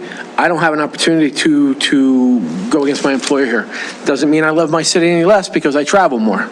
But I will, I can't support that. Okay, thank you for the discussion. Councilmember Purington? And I won't support it either because I think, and this was a question that, for the merits of this particular motion, I don't know if this is appropriate, but there was a question whether or not with this elected official, if we can actually vote to have a meeting when he can't be here, because that's basically what we're doing. Okay, further discussion. Well, that was a question. That was a question for Gina. Oh, okay. Thank you. Yeah, go ahead. Gina, if you understand the question. I think I understand the question, Mayor and Council. Yes, the council does have the authority to move the council meetings. That's within the council's authority, and I don't think the rules contemplate outside employment. They just simply consider that you're an elected official with the responsibility, obligation, and duty to attend the meetings. But yes, council does have the authority to make the change. Okay, thank you. Further discussion, Chris Kukulski, and then Councilmember Rupsis. So, Mayor and Council, I just want to be clear, I would not have pursued this had the first discussions not been that there wasn't a problem. And that's the first discussion we had. I checked with 4 who were running or who had been elected, and things change. But my intent here was not to put anybody in the council in some kind of a bad position per se. So I think it's unfortunate. Dan and I, or Councilmember Tidswell and I, got to talk earlier this morning. I don't want to put anybody in this position. I do believe ultimately if we could get there, there's some benefit to it.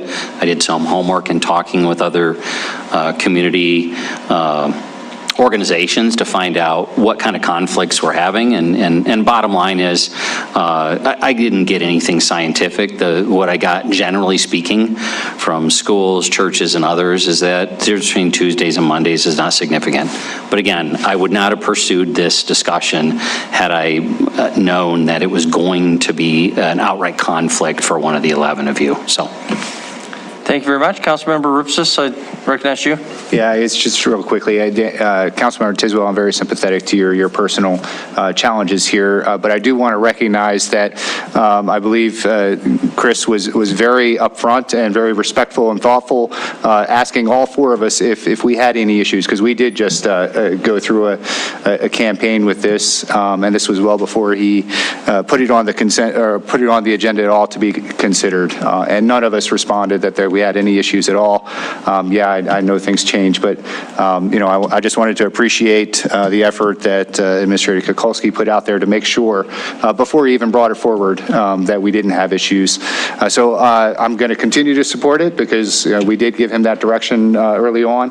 But again, I am sympathetic to your personal challenges here. Thank you very much. I guess I'll just comment on it. It's tough. I do think it's a good idea, this change. and I would support it doing that eventually. But it is a big change, and we've had Monday night meetings forever, and Councilmember Tidswell presumably relied on that. And he has the right to change his mind or just to get more information. So I will oppose the motion personally, although I would not necessarily oppose it forever. Hopefully, Councilmember Tidswell will be able to make some change, but that's my thinking at this point. Councilmember Owen? Yeah, I guess I will continue to oppose this as well. I've opposed this, since at least we've been elected. I think we're rushing something and I think we're really not solving the problem that we need to solve. I certainly have heard from a lot of constituents and have felt myself that the council meetings need a rethink in how we operate. I think a lot of us hear that in the community, and this is sort of a single component of it. I think we could do better taking a look at just generally how we operate, how we are briefed, how we get the volume of questions handled. And I'd rather us take a pause for a more comprehensive look, maybe even as a part of our priorities, to just see if we can do business more effectively rather than piecemealing something out. So I would continue to oppose it and hope the other council members would be willing to let those of us who are new get a little time to get something under our feet, get used to how these council operates before we have to make decisions over the long term. Thank you. Thank you very much. Further discussion on the motion. Again, the motion is for approval of the Tuesday night change, but a delayed effective date. Councilmember Neese. Yes, I think I was a little bit about delaying this, at least the delaying the, early on I wanted to delay the whole action to get a little more information about it and see if we could work other ways. And understand what some of the council members want to do, move it to Tuesday night. Me personally, it does not impact, but I hear what Dan is saying, and I am concerned about that. And I was even in favor of maybe delaying the start date till July or June 1. But I think that's not going to solve it for Dan. I don't think it's going to solve it for the council members. I understand that, but I'd hate to have to see Dan leave the council after just get on, and then Mayor, you're going to have to replace him. Because when it comes to your job and your family, the city is great, and you support them, but it's important to support your family as well. So I would, again, as Jennifer said, I think we need to take more time to study this. I would prefer that we table this and take a look at it after the new council has had a chance to get some things going and see how things are working, and then we can take a look at it again later on. But I won't be able to support the motion as it is now. I would support tabling it, though, if someone wanted to make that motion. Okay, thank you. Councilman Schrock, is her motion, and the Councilmember Purington?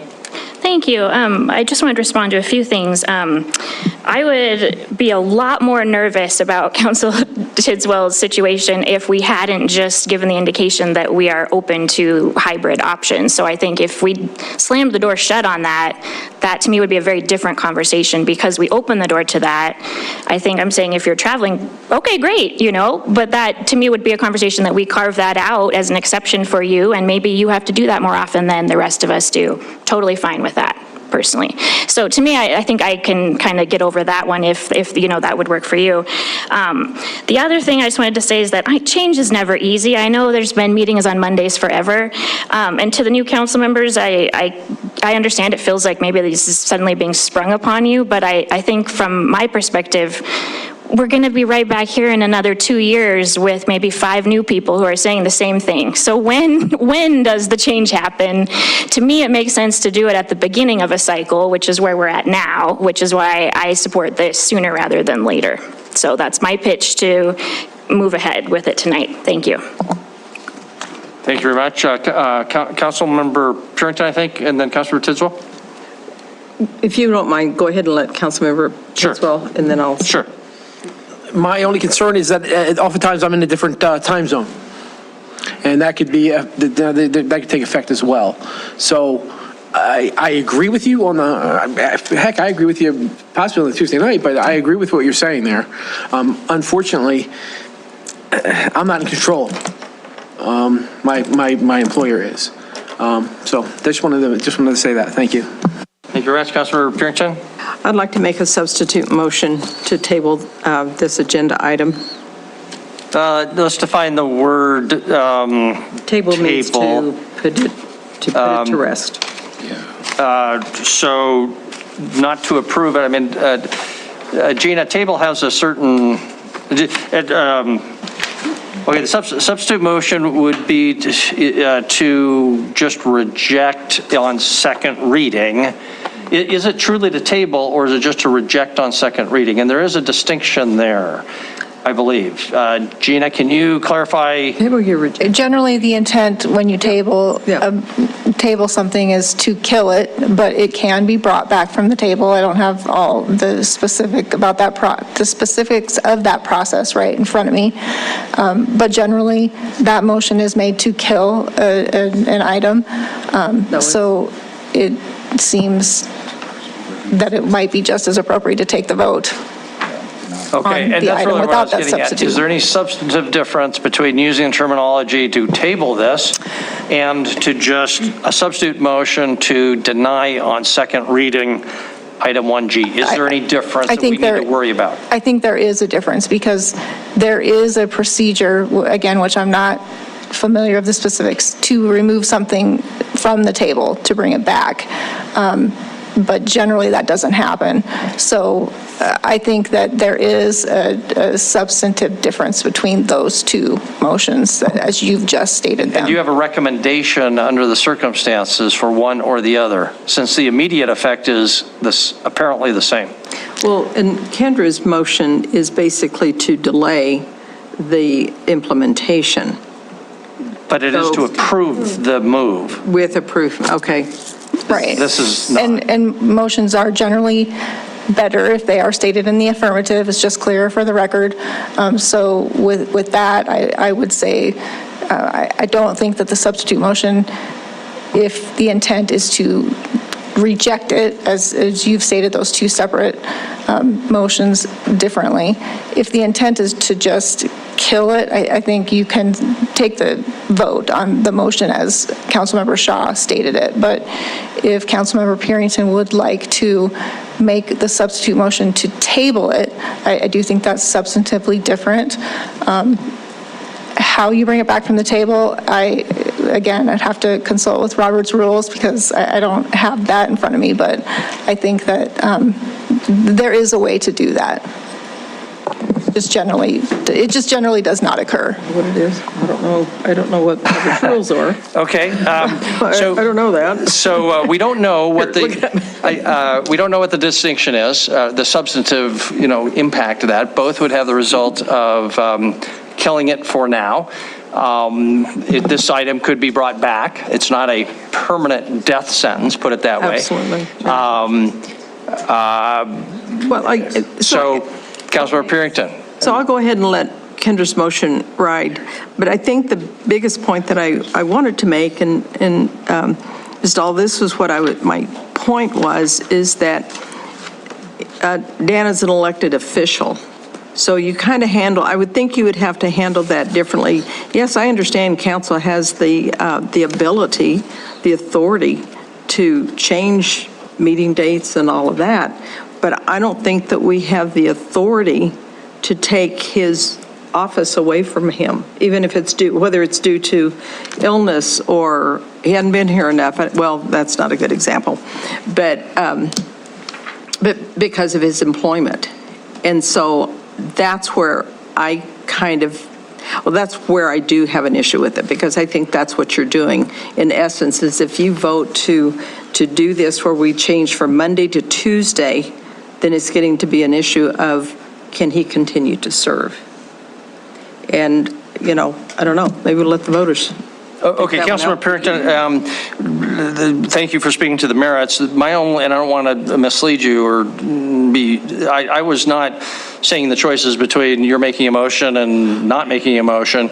It was only whether your motion should be termed to deny item 1G on second reading, which will kill it for now, or you were using the word table it. Right. Which we agree would have also the same effect, but we're not sure if there's some other consequences of that. That was my only question for you, whether you wanted to make either of those motions. Is that your desire or not, to make such a motion? So the explanation would be, if Kendra's motion fails, it's done in effect what my motion would be to deny second reading, correct? If it fails, it just fails, and we would still have, well, Gina, wouldn't we still have to deal with the second reading? So we would still have to come back to the underlying matter that is on our agenda. So it doesn't just automatically get rid of it. No, you would have another opportunity. So I would be able to make an amendment. Well, at that point, we would have no motion on the table, so you could just make a motion to deny it on second reading. Right now? Right now, as a substitute motion. Okay. Or later, if Kendra's is disapproved or does not pass. That clear? I think so. So I'll make a substitute motion that we deny second reading. Okay, so there is a substitute motion to deny item 1G on second reading. Is there a second for that substitute motion? Second. Second by Councilmember Owen. Okay, so now the discussion is on the substitute motion, which is just an outright denial on second reading. Discussion on the motion. Councilmember Boyette. The one thing I want to do is keep peace in the family, and I think by getting off on the right foot, I was going to me, it didn't matter whether I had Monday or Tuesday, I just didn't care. I didn't realize that it was going to affect one of the councilman's jobs, which going into this, everybody knew that it was on Monday nights. I just don't want to stir up the pot and get things off on the wrong foot. I'm going to vote against or for the not approving it, and maybe after some visiting with him and his employer, maybe down the road we could bring it back as a positive rather than a negative, if that makes sense. Okay, any further discussion? Councilmember Shaw. I share your desire to have us all get along. Of course I do. The thing that I will say is that the status quo is still a decision. So we are still choosing to maintain the status quo, which I feel like I've been very effectively told by staff is really not working well for them. And as these are our top paid employees in the city, I really am listening to that. And I know they're not here like we are, but they're a body larger than us whose schedules and things also I think need to be taken into consideration. So I just want to point out that it's not we do nothing or we do this. We're making a choice either way. The choice is either we choose the status quo or we choose something new. Thanks. Thank you very much. Further discussion on the motion. Councilmember Tricky. I just want to make sure that we have in the record that it is not just about cleaning up our process. It's also about making our meetings and our information more accessible to the community, and having meetings on a regular night that always happens on that night and makes things a lot easier. The other stuff about the process, I think, makes things easier, and I do think that we need to do some work on the process. But in my mind, this always has been a very good idea, and yep, that's why I've always supported it. Thank you. Any further? Councilmember Neese, and then we'll turn it to Gina. Councilmember Neese. Thank you, Mayor. I want to make sure it's clear. I'll support this motion to deny. I want to make it clear to the staff that we're not discounting what they are feeling, what they're here. You know, we've heard them. I think as a council, we want to work with them to try and improve the process. So I want to make sure this is not going to be status quo. We may stay at Monday night, but we are really eager to find a different process to work through it so we don't stay at status quo. Thank you. Thank you very much. Gina. Thank you, Mayor. I know you've all moved on, but I just wanted to make sure that you understand if something is laid on the table, then it can be taken from the table during the same session or on the next regular big business session.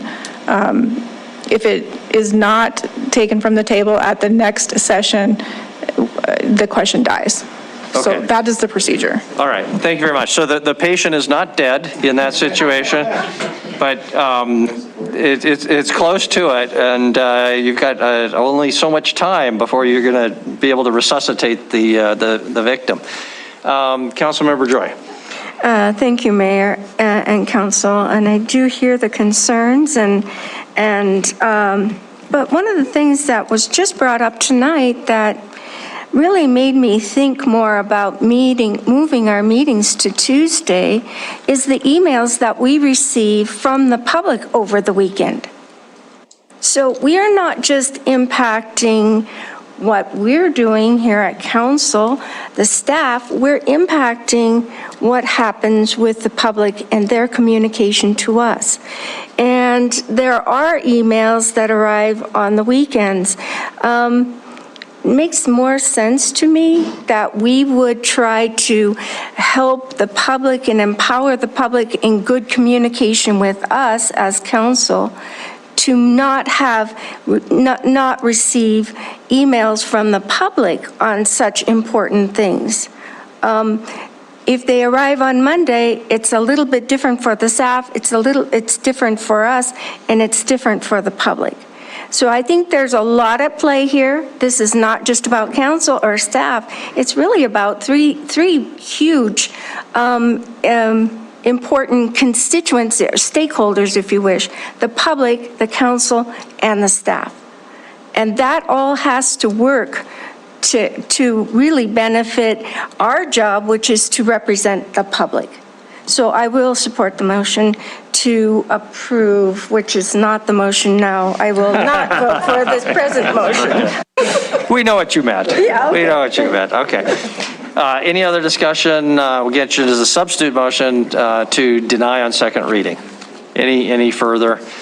And again, if this does pass, I do hope that we'll keep this in mind and maybe come back to it and refine the process, refine the Zoom attendance, all those things. Talk with our task forces. We've at least sent up a big trial balloon. Okay, are we ready to vote? Okay, let's do this by hand vote. If in favor of Councilmember Purington's motion, please raise your hand. Voting in favor are Council members Gulick, Owen, Cole, Tidswell, Purington, Boyette. If voting, and Councilmember Neese. If voting in opposition, please raise your hand. Voting in opposition, Council members Shaw, Joy, Tariki, and Rupsis. So the substitute motion passes 7-4. That concludes that item, at least for now. Council, before we move on to the next item, something else on that item before? Yeah, I just want to thank you guys. And we'll work towards a process change. We'll work towards whatever we have to do to make Tuesday nights happen. I appreciate it.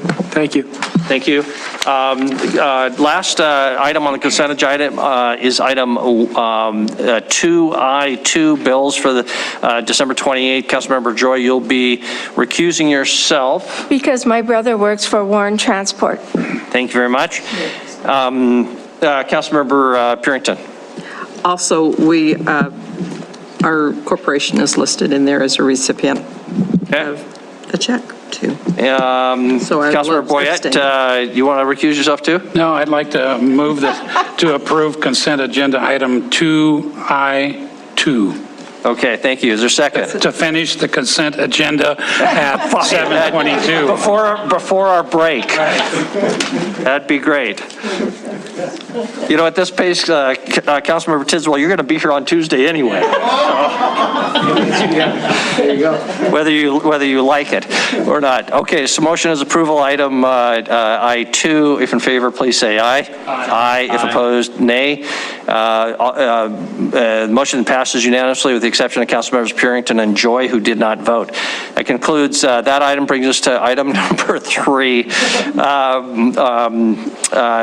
Let's get started, at least. So, Tony, would you read item number 3, the former number 2, on a regular agenda? Item number 3, public hearing and resolution approving and adopting FY 2022 budget amendments. Staff recommends approval. Action, approval, or disapproval of staff recommendation. Okay, we have a staff presentation, Chris, by Andy on this one, I believe. Yes, we do.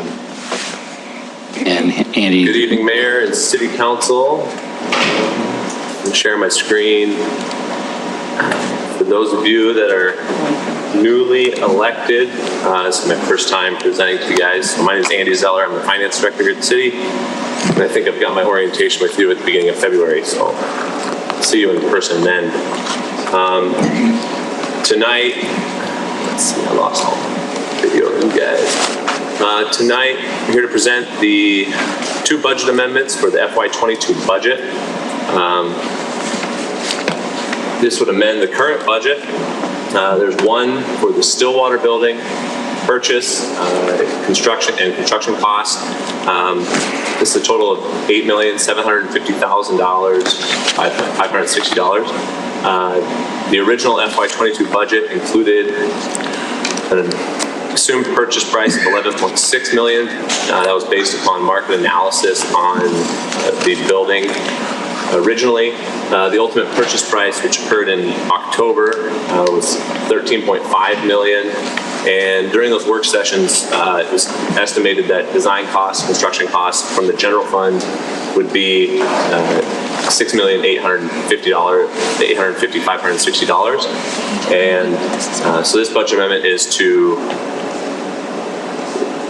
create budget authority in the general fund for the additional expenditures. I'd remind you as well, you did approve a contract to begin design services, and so the work is going forward on that project, and with hopes to get that bid, keep that project moving along. The second budget amendment is related to the public safety levy. That totals $1,948,432. This would allow, after the successful passage of the public safety levy, this would allow the city to spend money from its general fund reserves to begin staffing consistent with what was presented in the public safety levy, as well as place equipment orders. There's a fair amount of vehicles and items to get ordered in order that we can get these programs going. And as you're aware, it's pretty lengthy to get those items delivered. So we want to get some of that moving. And additionally, when we went out to the public and to council, we reiterated to them that if passed, our intent was to begin implementing this as soon as possible using reserves. The funding from that mill levy won't come in until December of this year. So this is money that we will spend. We will not recoup. It will come from general fund reserves. So here's just the budget amendment by fund. Again, $8.9 million from the general fund, $1.7 million from the public safety fund. As most of you are aware, the majority of the funding in the public safety fund comes from the general fund. So in this case, all of this does come from general fund reserves, a total of $10.7 million. We ended fiscal year 21 with a total fund balance in the general fund of $33.4 million. The unassigned portion, or the amount that is above our recommended reserve, was $21.2 million. That's all I have for presentation. The staff memo went into more detail on the staffing request. If there's any discussion there, we can go to that. A reminder, this is a public hearing, and I'll turn it over to you, Mayor. Thank you, Andy. We'll open it up for questions for Andy and then move on to a public hearing. Questions for Andy. Again, 2 budget amendments. The second one has 5 sub-items to it. Councilmember Ipsis? Thank you, Andy. For us newbies on council, I apologize, but are the other $11 million or so of excess reserves spoken for already? I can't recall. Yes, Mayor, Councilmember Rupsis, yes, they are.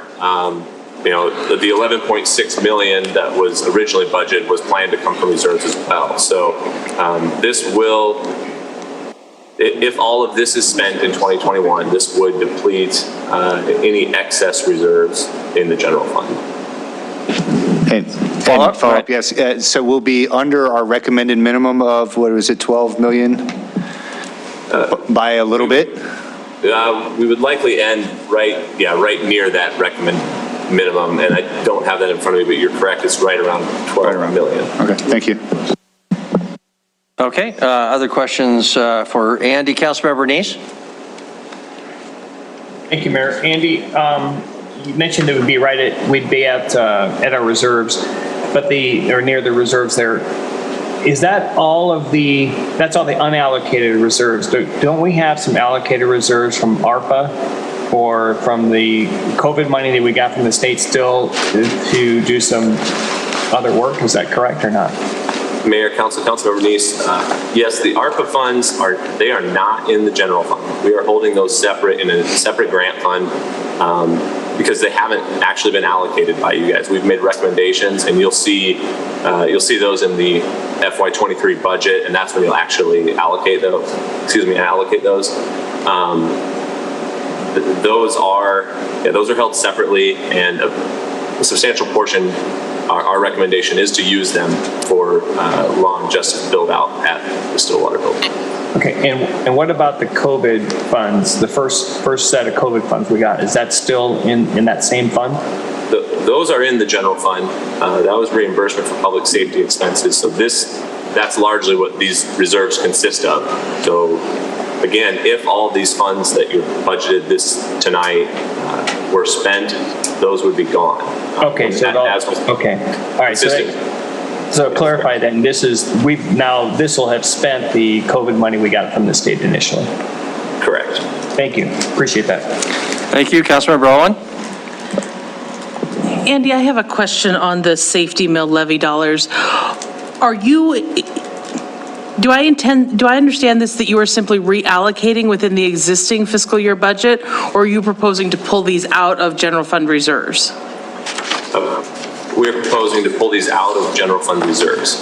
Okay, can I ask a follow-up? Please. Some of these line items seem, in comparison to the budget, fairly small.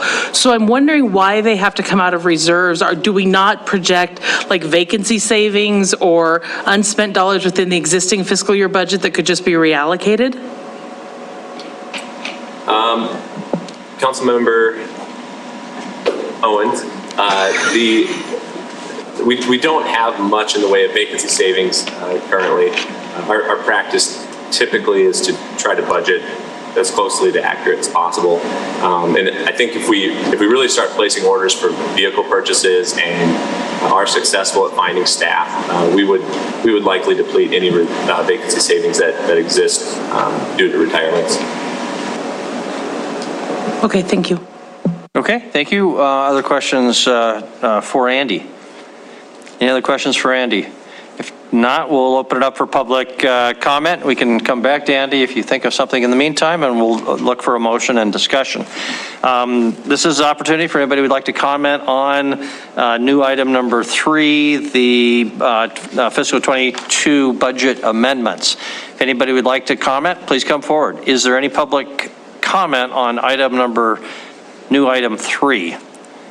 Any public comment? Seeing none, we'll close and back to council. Councilmember Boyette, Councilmember Gulick.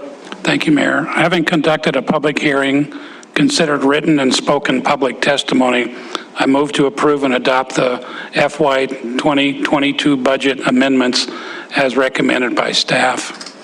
Okay, the motion is for approval. Is there a second? Councilmember Gulick. All right. Either of you like to speak to your motion before I look for any other? Don't see it. So is there any discussion on the motion? Any discussion on the motion? Okay. The only comment I would make is, Councilmember Neese, thank you. Go ahead.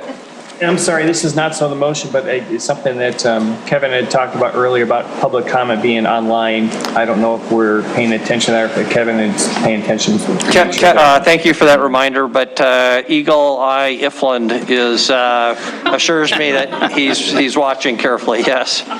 Okay. What I was going to say is not directly related to this. It's just kind of a reminder to the public and to the council that this doesn't pay for the reconstruction of the Stillwater building. And we'll see more when they come back. And it's not because we've gone over budget or beyond what was anticipated.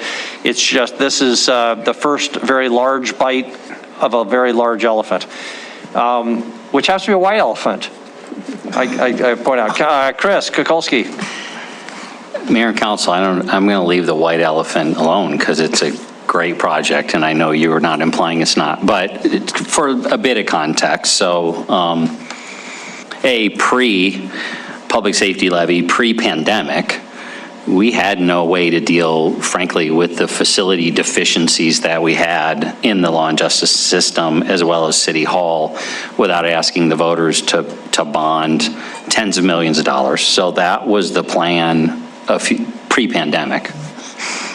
But for the pandemic and the first injection of money that came through the prior administration, federal and state, which reimbursed the city for essentially all of its criminal justice, law and justice, public safety expenses for the better part of 18 months to 2 years, and please don't hold me to the exact dates. That's how we ended up with a reserve that was considerably higher than the minimum. And this city has had a long track record of being very financially sound and financially conservative. That cash existed. Now, it was those reimbursements, if you will, that put us in a position to purchase the building and now fund these components of non-ARPA.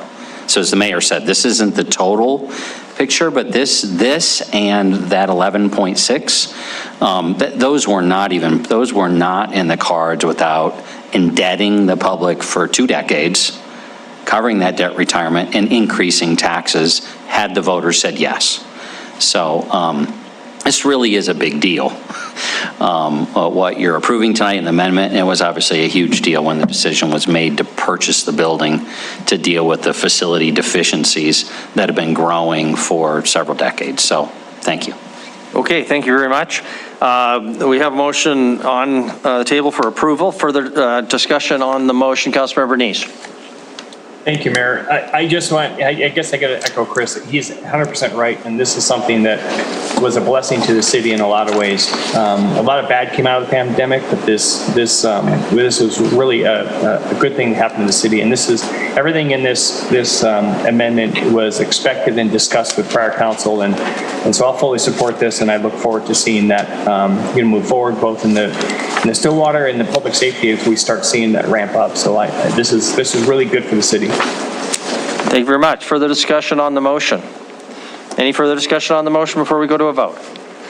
Okay, motion is for approval. Item 1.3, item 3. If in favor of the motion, please say aye. Aye. If opposed, say nay. Motion passes unanimously. That concludes item 3. Council will take a break now. It's 7:36. We'll be back. We'll start if we can a little before 7:45, but no later than 7:45. And then we'll have our last item up, zone change 1003. For those of you who've been with us this far, thank you for your patience.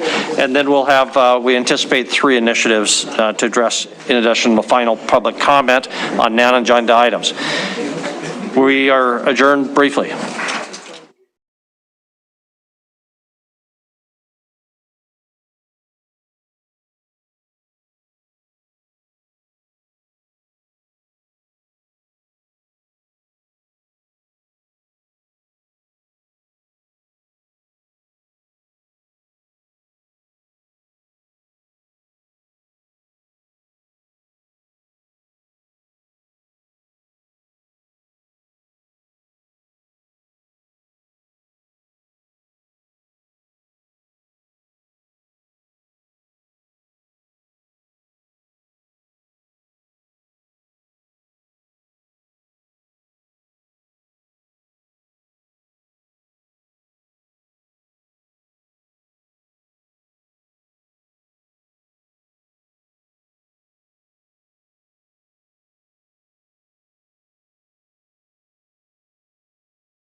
The zoning code makes provisions for multiple land uses.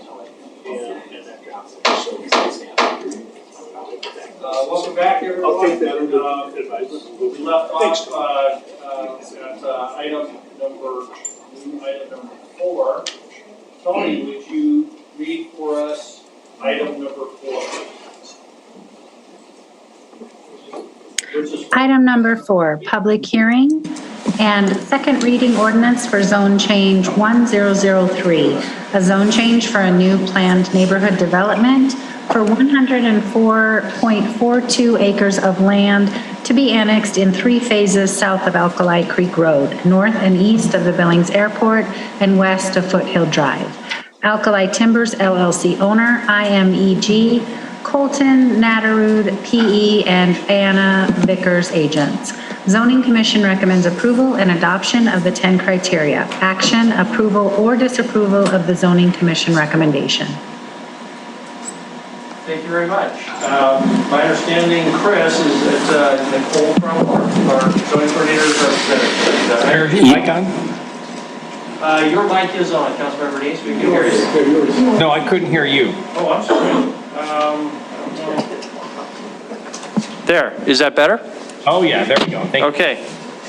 Okay, so we'll turn it over to Nicole. Chris? Yes, All right. Mayor, thank you. So Nicole, it's all yours. I would ask in your presentation, there was a change identified in the proposed zoning ordinance in section 3, the first sentence, to change the phrase new mixed residential planned neighborhood development to just new neighborhood planned neighborhood development, or new planned neighborhood development, however you want to phrase that. But would you address that issue in your presentation? Certainly, Mayor. Let me go ahead and share my screen.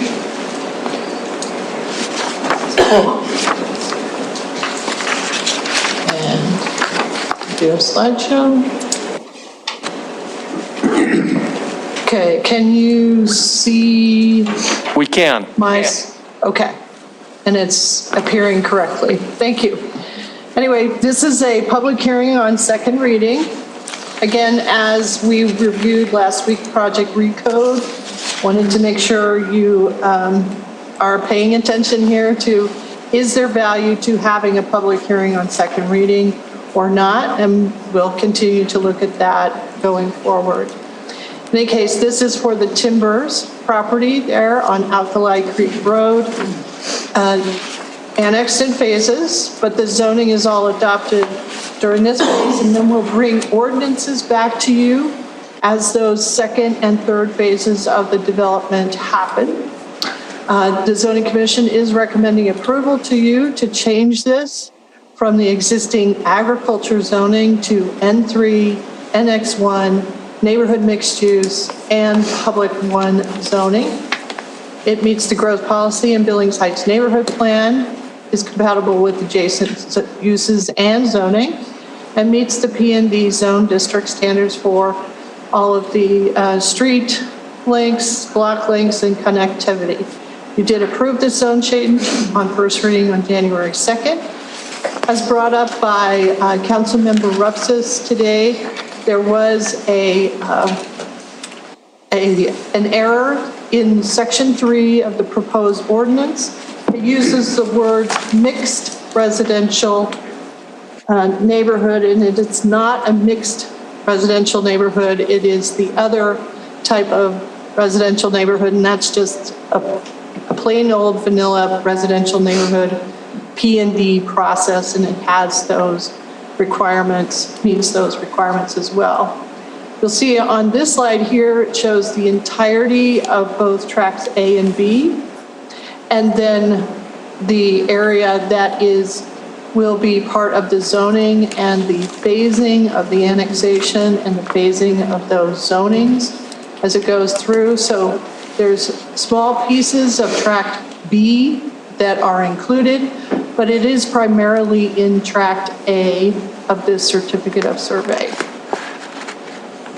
Again, here's the annexation phasing map. So you can see the first phase of the annexation is on the south and east of the property, and then the next phases are further to the north. And the zone mix as proposed by the developer that covers all that 104.42 acres. The subject property from Alkali Creek Road, viewing west along Alkali Creek Road, directly north and east across the road, and then east back towards the main part of the city here in Billings Heights. Again, the zoning map, and then if you need further clarification, it's just the word, that one word in section 3 of the zoning ordinance that refers to a mixed residential neighborhood development, and it's just a residential neighborhood development. So essentially all you have to do is omit the word mixed in section 3 in the first sentence. All of the legal ads, all of the surrounding property owners, letters did advertise this as a residential neighborhood P&D. And that's all I have. If you have any questions. Okay, thank you, Nicole. Council, questions for Nicole? Are there any questions for Nicole? Before we, I guess this is also a public hearing on second reading, so anything before we open up for public hearing? Don't see any, so we will open up for public hearing.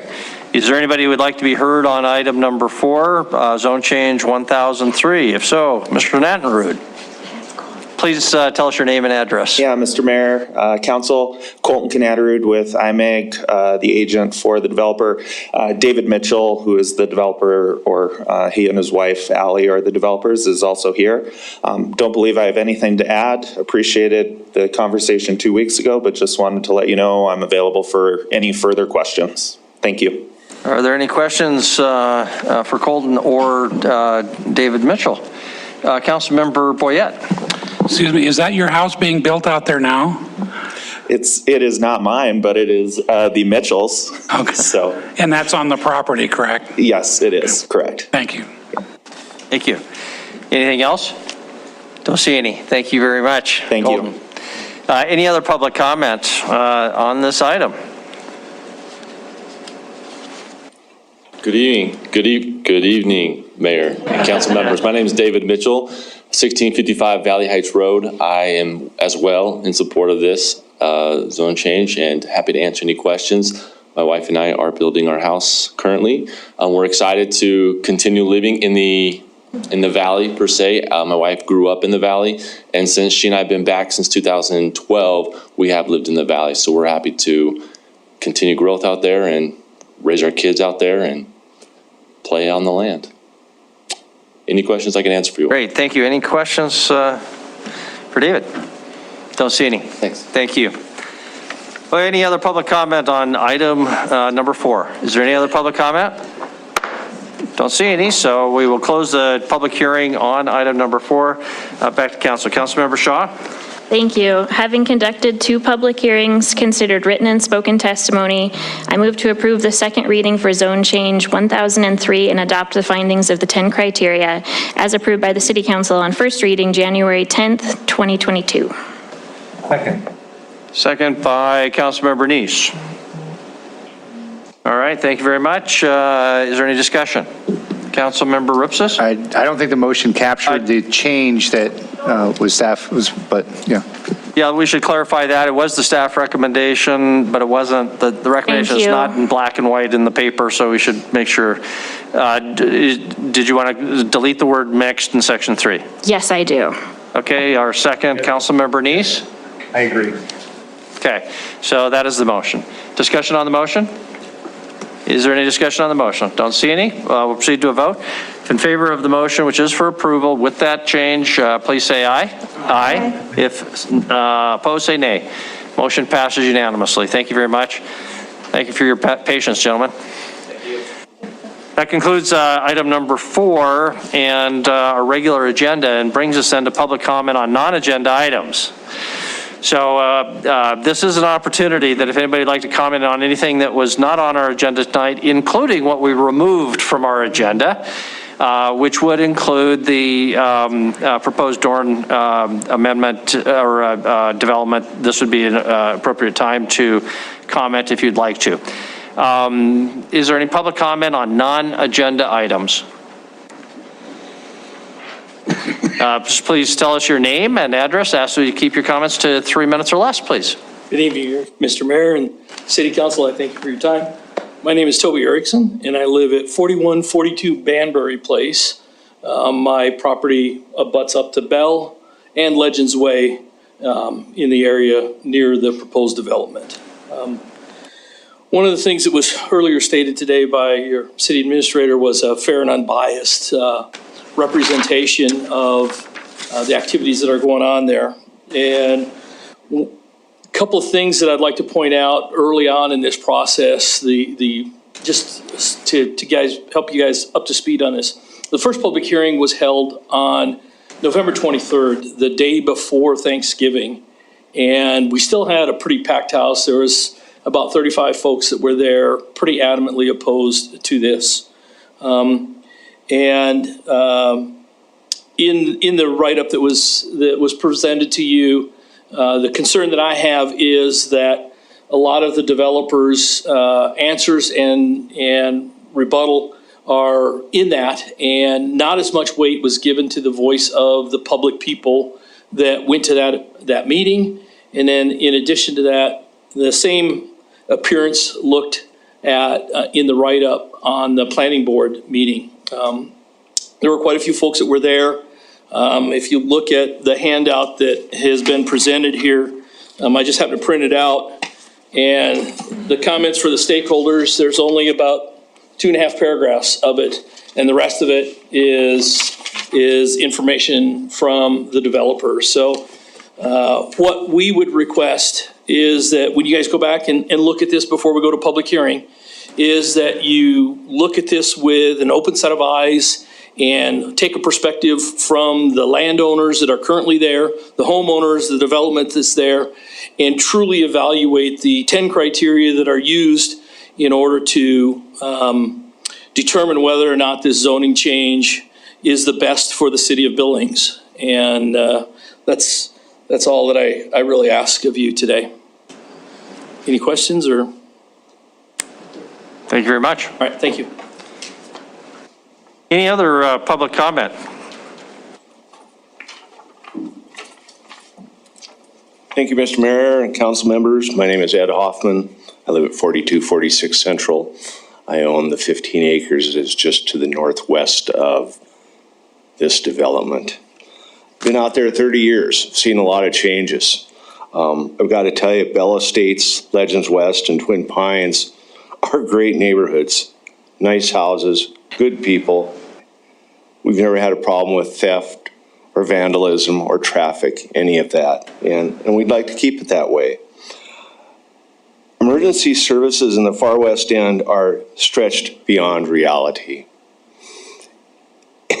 And the population density figures between Shiloh and 48th will be the highest in the state if they aren't already. They will be. Also, Big Sky Elementary is overcrowded. They can't take another kid there. We have no other schools out there. The Bannister Drain is a unique natural barrier to the south, but would also be a very dangerous place for kids to end up. It's deep and has water flowing through it year-round. There's nothing planned for kids in this development, and obviously there would be kids there. Nothing for the kids. At the neighborhood meeting, and this is going to kind of land where Toby was saying, at the first neighborhood meeting, Leuthold Dorn would not give us any idea of what they had planned for the NX3. All it was NX3 on 20-some acres. That was it. Just figures on traffic studies and comparisons to Colorado Springs. Billings is not Colorado Springs. Then at the zoning board meeting, there was still nothing additional presented to us, other than Mr. Leuthold finally stating 400 plus units. 400 plus units of what? But he said nothing was for certain yet. He provided the zoning commission members some amended plan on paper, but offered us nothing. And like Toby said, there was 30 or 40 of us there. We feel that they are expecting a free pass to do whatever they want on that acreage. It's been a big secret. And just exactly what their plans really are, we do not know. And that's not right. There's been no transparency whatsoever, none. My question, how can you approve something when you really don't even know what you're approving? NX3 is not a good fit for this particular piece of ground, and that's from my heart. Thank you. Thank you very much. Any further public comment on any of these items not on our agenda? Any public comment? Any further public comment? Don't see any? Okay, we'll close the public comment on non-agenda items. Thank you very much. Move on to our last item, council initiatives. We do have 3 items. Let's take these in the order that they were brought to us, namely, Councilor Tricky had 2. And I'll let you kind of define the order, Councilor Tricky, that you want to address those. And then Councilmember Gulick sent us one at the end of last week as well. So we'll look to Councilmember Chiriky, but first I'll ask, are there anything else to add to the list in the way of initiatives? And was I the only one who got a copy of that? I'm seeing some blank faces. Okay, well, Councilmember Gulick is going to present a council initiative. Okay, Councilmember Tricky. Thank you, Mr. Mayor. Council, so let's begin with the bonding of the construction of the Stillwater building. Essentially, the reason I brought this up was last fall when we were talking about this, a number of people expressed concern over the fact that we had not talked about any other funding source for the new construction that we're doing, other than just assuming that we were going to use ARPA and COVID funds. I personally would kind of like to see us bond for that, but I'm not really strong on it. But I do think that we need to, I do think that we as council need to have a conversation about it. The motion that I probably would go with right now, without any other feedback at this moment, would be to have this put on a work session in the future where finance tells us basically what it would look like, what the options are and what it would look like. Okay, and so Councilor Tricky handed around hard copies, which we'd received before. We need to boil these things down to a motion.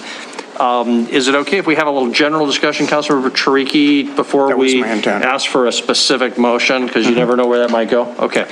So I'd ask Chris to make sure Andy was prepared to comment, since this is a Andy sort of thing, about this topic. So, Chris, is it okay if we look to Andy? Do you want to make some introductory comments? We'll get some background, and we'll turn it back to the council to see if there's going to be questions, thoughts, and a specific motion on this one way or another.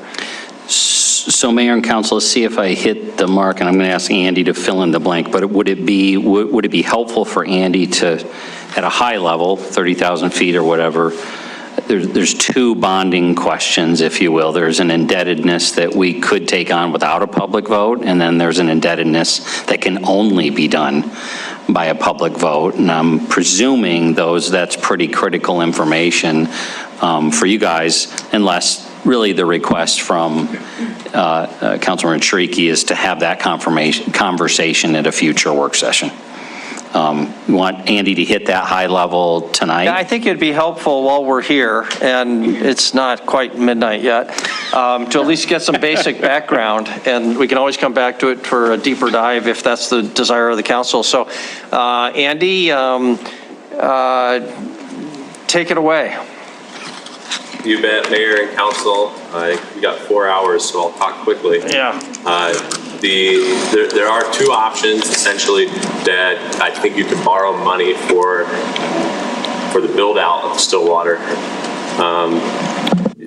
Just for clarity, you cannot go borrow to reimburse for the purchase of the Stillwater. That opportunity has passed because we've already spent those monies. There are two opportunities to borrow money. We have authority under the statute to borrow a very limited amount without voter approval, as Chris indicated.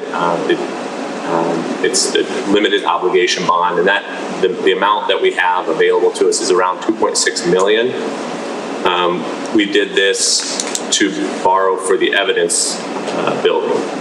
It doesn't commit the taxpayers to paying for it through an increased tax rate. You have to find available funds in the general fund to pay the debt.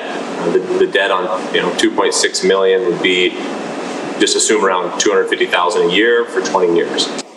The other option is to go to the voters and ask for a regular GO bond that would increase their taxes, and you could borrow whatever you ask the voters for, but it would have to be within the amounts that you intended to spend on the Stillwater building. So obviously the tax implications, the debt payments, that would vary depending on what you went to the voters for. Ultimately, I think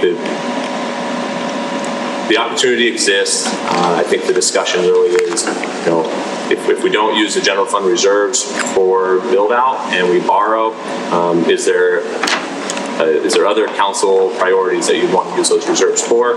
And I think some of that discussion would be around that as well. Have to go into more detail, but I think that kind of covers the high level. And Andy, I'll just ask what I imagine is the frequent question, which is, you still have to be able to pay it back. I mean, the bond is just a borrowing mechanism. So what would be the source of paying back either roughly $2.6 million or less? What's our capacity to pay that back? Or a larger amount if approved by the voters for the borrowing? And then Councilmember Gulick and Joy and Owen. Yeah, Mayor, so the means to pay back the limited obligation bonds, which is the ceiling of about $2.6 million, that's your existing general fund revenue. We have the charter caps that limit our ability to increase taxes, and we can't increase that without a vote of the people. So you have to find $250,000 a year in the general fund to pay that back. If you go to the voters and get approval for a regular GO bond, it would be similar to the library construction, the ballpark construction, where they would be approving a tax increase for the term of the borrowing. So in this case, it'd be 20 years. And there would be a mill levy property tax increase for the 20 years to cover that debt. Does that answer your question? Yes. Council members Gulick, Joy and Owen. Gulick? I'll start with just asking, what is the ARPA amount we have? And then before I'll let you answer that, yeah, I do want to make sure that we build this out right, that we don't try to skimp on it, because, there are mechanical systems, and right now they're not something we want to keep. It'd be penny wise, pound foolish for us to do this. I don't know how much it's going to, nobody knows at this moment quite how much it's going to take to build out right, but it's kind of an iterative process. We've gotten the first, we're starting to give input, and so they can figure out what is the right build out, but I just want to make sure that we don't skimp on that. But I am curious as to how much do we have with the ARPA funds right now? Mayor, Councilmember Gulick, with respect to the build-out costs, I'm going to refer to Kevin Iflin on that. But with ARPA, we've received the first half of our ARPA award. Total award will be, I believe it's 15.9 million. Not good at memorizing numbers, but I believe it's right around that. And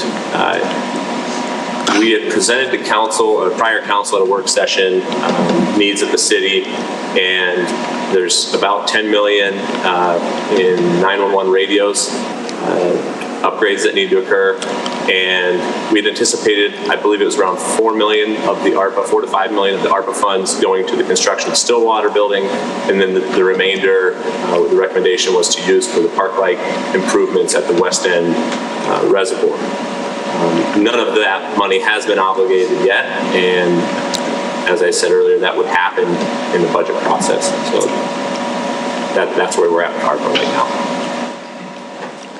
Okay, thank you very much. Council members Joy and then Owen. Thank you, Mayor and Council. Mr. Zeller, what is our bond rating right now for the city? The second question I have is the bond market, are we in a good spot with the bond market? And then the third question is, what's the interest rate? I don't recall the interest rate on the 2.6 million that we used for the evidence building, but those are my questions. Thank you. Councilmember Joy, our current bond rating is AA2, and that's essentially like your credit score, your personal life. All that means is it's a good rating, and we can get good rates. That's what that means. Our ability to pay back is we're financially sound. The bond market right now, interest rates are relatively low. We just refinanced our library bonds last year because to take advantage of low rates. It would appear, based upon discussions that the federal government's having, that those rates will increase over the next year, but it would be foolish for me to guess what that'll be. And then our current rates, I believe when we did the library GO, I believe that was right around 3% was our rate of that, but I'd have to double check. And if we do a work session, I'll make sure to have that information. Okay, Councilmember Owen. So I know there's at least some conversation that a portion of this building might be leased out to rent-paying tenants. And so I don't want to debate the risk profile, but I'm just wondering, Andy, as a technical matter, do we have authority for revenue bonding? Does that go to the voters? Is that independent of voter approval? Is there any revenue bond authority? Yeah, Councilmember Owen, yes, we do have we do have the ability to do revenue bonds, just as a blanket statement. We do that with utility projects frequently. In this case, I'm not sure how that would work because we don't have any signed leases. With a revenue bond, if you're not familiar, you're committing a specific revenue source to pay back that debt. And if that revenue source doesn't come to fruition, then you're not required to find other funds to pay that debt. So the cost is higher on those because the risk is higher. But in this case, I'm not certain that we would have that ability due to our lack of rent revenue other than with the county. But again, I'll note that, and if we do proceed to the work session, I'll be sure to have a more clear answer for you. Thank you. Thank you, Councilor Boyette. Thank you, Mayor. If we're paying $250,000 a year for a $2.6 million bond, At 3%, what's your guesstimate on $10 million? Would it be 5 times as much? I think for, yeah, it probably would be about that. Well, it's safe to assume, your interest costs on borrowing that kind of money for 20 years, you're almost going to pay double what you borrow. I think just very simple math. Okay. Councilmember Gillick? Sorry, one more follow-up, I guess, on what Councilmember Owen was saying in a sense. I think, if we're going to, it's going to take money to bring this about, but it's going to free up money from all the existing facilities that, it's sort of like a bridge loan in a sense that we're really needing because, our city operations will be more efficient and we will, at some point be able to sell some of our existing properties or otherwise not have to pay for certain operating costs. So it does seem like it's a bridge type situation that we're looking at in particular. Thank you. Councilmember Boyette. Thank you, Mayor. This will be my last comment. As a banker for 30 years, I can't imagine spending $1 million a year in interest. That's what it's going to take, in excess of $1 million, when we already have the money in the bank already. Then I would go to the public and say, I want you to vote on spending more money, and we already have the money in the bank that we were given by the federal government. I just don't think it pencils out for over $1 million a year in interest. We could use $1 million a year for what? For the poor people, for the mentally ill. We could do a lot with $1 million. Thank you. And there, I'll comment a little bit. I understand the politics of it, but a pure economist would say if we had a way to accelerate the spending on a project that otherwise was going to go up more than our rate of interest, then it's a no-brainer not to borrow and get her done. In a high interest rate construction environment, 3%, when the costs go up, say 6 or 7%, it is costing us a lot of money not to get something done quicker. But I don't know that timing is really at issue here. It seems like we've got the cash and can just do it. But that's always a consideration, is the question of how things escalate in price. Councilmember Shaw. Thank you. I know Councilmember Trickey, you're still looking for feedback. So I think based off of this conversation, I would be interested in hearing what it might look like to look at this limited obligation bond or something at a lower number. I think I agree with Councilmember Boyette that as soon as we get to those higher numbers, we're starting to pay a lot in interest. I also, and this is just me, but we've gone to the public now 2 years in a row for a public safety levy. Trying to go back to them for a general obligation bond, to me, is really just a non-starter. So I would take that one off the table, but I am very interested in exploring at least what the finances would look like for one of these other ones that just council could take action on, and if that would allow acceleration of some other projects. Thanks. Further discussion, Councilmember Owen? My hand's up too. Oh, I'm sorry, and then Councilmember Neese. In fact, since we heard from you, Councilmember Neese, could we put Councilmember Neese up? Councilmember Neese.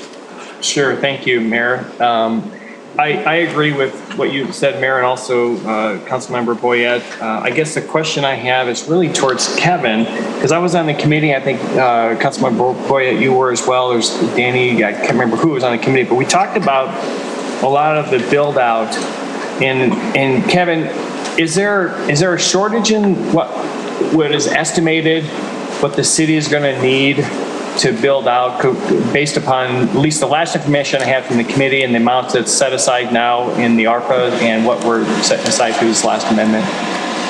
So, Mayor and Councilmember Neese, what I can tell you is, and these are very just raw numbers. I mean, we're plugging in figures so we can kind of see where we're coming out. But right now, we're looking at total construction costs again, and we just had our user group meeting, so these are obviously, subject to change significantly. But we're at about $17.825 million for construction costs. And then with that, we're going to have some soft costs, generally at about $2.6 million. So right now, I think when we were reporting to council, our budget for purchase of the building, build out, all that kind of stuff, and the soft cost, we're at about 29.6 right now. We're at about 33.59 is what we're just got penciled in on our spreadsheets for now, which is about just shy of 4 million over what we were originally reporting. So that's, again, subject to significant changes because we're at the very, very beginning stages. And Mayor, a quick follow-up on that. And Kevin, if I understand that correctly, this won't, whether we need that extra 4 million or not, it will be a year or 2 years down the road. We have enough to progress at least a good couple of years, and then if we need to explore another bonding option, as the revenue option or the just the general obligation, not general obligation, but the what Andy first said about our tax revenue bonding, we could explore that at that time. Is that, do I understand we have enough to get the first phase of this done? Councilmember Neese and Mayor and Council, the answer is yes. I mean, we're looking at least a 3-year build out, so we've got, several years to do that. And I think Councilmember Gulick indicated, then we're going to have current City Hall to deal with. We anticipate that it would probably have to be on the market for a significant period of time, but there will be some revenues from there. We are still following up on leasing space in there, but that, it adds another component where we're going to have to probably do some build out. But again, I mean, there's some revenue potential there that could come out of getting some of the extra space that we don't need leased prior to our even completing our own build out. So a lot of options and roads that we can, are still investigating and going down and being able to kind of spread out those needs for money sources all at one time. So no, we don't need all this money, day one when we start to build out. Okay. Thank you. Thank you. Councilmember Owen and Councilmember Tidswell. I think I share the sentiments that millions of dollars in interest or going back to the voters are not things I'm interested in. But I am interested in understanding more about the limited bonding opportunity or revenue bonding. And Chris, correct me if I'm wrong, but I think at the open house, we got some feedback that there might be project finance options, some structuring that we could do to further leverage funds. And I'd like to understand more. I think it's worthy to ask some of these questions and try to explore what all our options are so we get the best bang for taxpayer buck. Yeah, the open house certainly brought some ideas to the table, tax credits and other things.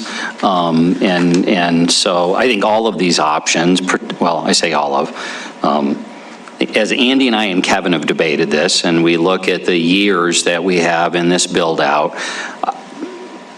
the good news is you don't have to take any action at all relative to keeping in mind that the limited bonding option is just an authority that you have, provided you can come up with a revenue. And I would keep that on the table as we get into this budget on this project. But ultimately, your call, and I would encourage you, candidly, if you feel strongly, that we're not going to go to the voters this year, then let's not, as staff, put a bunch of time and effort into putting together that kind of a bond. I think that time would be better spent kind of in other areas. So I'd leave one of them on the table. It's there. You don't have to take any action to put it on the table. But based on the feedback, I'd ask you to either vote up or down the notion of the general obligation bond so that Andy and I and Kevin know, is that something we need to start thinking about for 2022 or not? Okay, thank you. Councilmember Tidswell. Just a point of clarification, that limited obligation bond max is at 2.6 mil, maxed out. So, Andy, can you add a piece to it? So there's a formula statutorily, and I don't remember what our debt is on the evidence building. So the statutory cap, it moves as our value grows. Can you ballpark what the total is, but we've already indebted X? Councilmember Tidswell, I didn't hear the question. If you want to repeat it, that's fine. Yeah, just a point of clarification. Oh, my bad. Yeah, that limited obligation bond maxes out at 2.6 million? Yes. Yep. So there's a formula in statute, and it's essentially 10% of our general fund budget, and in this case, it's general fund and public safety fund. So that our authority is $5.1 million. We borrowed about 2.6 for the evidence building. I'm sorry. So the available is 2.5 for what we have remaining. And that is paid back strictly out of the general fund? Correct. Well, you could use any any revenue that's legally allowed, but in this case, that would be the general fund. Okay, all right, thank you. Okay, thank you, Councilmember Tricky. I just want to remind people that part of the question was also whether or not this was our number one capital building priority that we would want to do. Because obviously we're going to be doing capital, we're going to be considering bonding for parks, we're going to be considering bonding for the West End reservoir and whatnot, so the question is, where does this project fall in as a priority to the other ones? I have an opinion on that, but that's not really the point right now. I would like to see us take a look at what the options are and whether or not we want to, pick a different priority. Right now, we're saying that the priority is building out the Stillwater building. So Councilor Tricky, just to be clear, kind of the bottom line is, if we bonded, we'd have money for other things. Mm-hmm. Okay. Yes. Okay. Mayor, can we get a motion or move on to the next initiative? That's up to council. Yep. And one of the Councilor Tricky was talking about, up, down, or some future work session be a possibility. Councilmember Shaw. Are we prepared to do a vote on what the city administrator asked of us if we're indicating our willingness to go forward with a general obligation bond for the Stillwater building, just for staff's sake? That should be part of it. The staff needs that clarity, I would say. Yeah. Can we do that now? You can do whatever you want. Okay. I will make a motion to clarify, we do not want staff to go down the rabbit hole of pursuing a general obligation bond and campaign for the Stillwater building. Okay. With the understanding it keeps on the table the possibility of a limited obligation bond, the Yes, and I smaller agree with version. Councilmember. I would love to get more information about the rest of this, Okay. but I'm happy to take that off of the table and not worry staff about it. Okay, so that's the motion. Further, and second by Councilmember Boyette. Discussion on that motion. Is there any discussion on that motion? Okay, we'll proceed to a vote. If in favor of... I'm sorry, I should probably speak up when I raise my hand more. Yeah, go ahead. I'm a little unsure, I'm a little unclear on what we're doing. This is an initiative. So is this an initiative we're approving? Well, I appreciate that because we really didn't have a specific proposal on the table from Councilmember Tricky. So this is sort of, I'd call it a preemptive strike. A type of initiative by Councilmember Shaw. But in order to help define but I guess I should ask Councilmember Tricky. I don't want to usurp his right to bring that initiative, but is there value in proceeding along this path, Councilmember Tricky? You okay with that? Absolutely. Okay. I mean, okay. Essentially, what I wanted us to do is to have a conversation about this, see where the Stillwater building falls in terms of the priorities for our capital needs and capital wants and bonding, and give direction to staff about where we're going. Yeah, thank you. So there was an implied initiative by Councilmember Tricky, but we jumped to the chase here. This is the whole purpose, is just give direction to staff and that's it. So are we prepared to vote?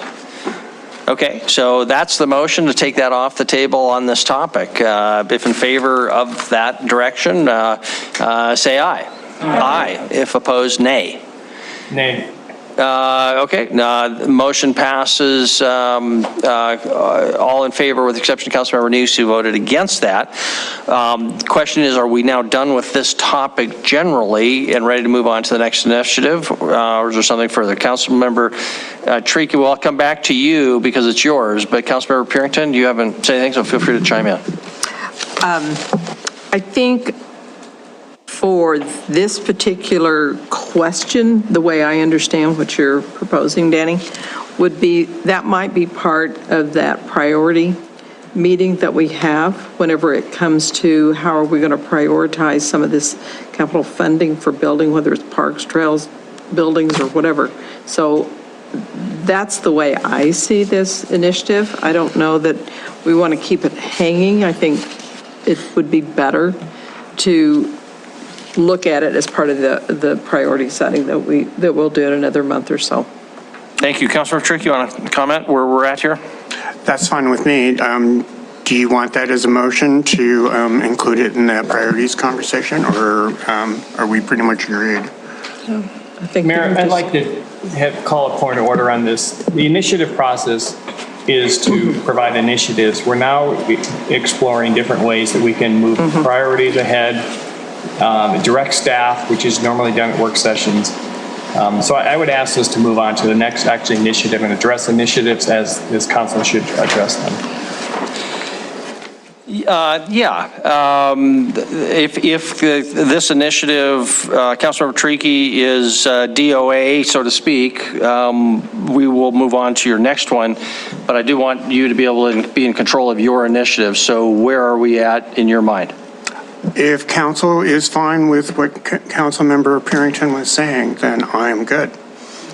So we can do a rattle vote. Yeah, and I don't think we have any process for adding things to that priority list in this context. So, but point well taken, and let's. I'm not actually sure that there is a process specified for the initiative process either. So. Yeah, we'd have to look back. It's basically to get things on an agenda, I think, is what our ordinance would say. Future agenda. Okay, so we will move on then to your next one, dealing with housing issues. Councilmember Tricky, what is your proposal there? So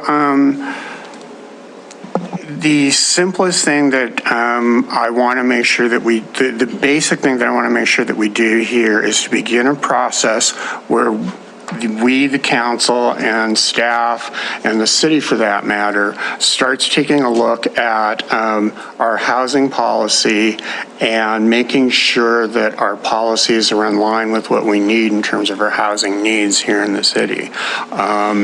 There are a number of different ways that we can go forward with this thing. What I laid out in the actual initiative itself is the basic plan that Patty Webster and myself and staff came up with in order to move that process forward. And I would also say, too, that I was surprised by the Billings Association of Realtors who recently reached out and started talking to us on this issue. I had called them a number of times over the last couple of months and hadn't heard anything back on them. So I was very pleased to find out that they are also moving along this line.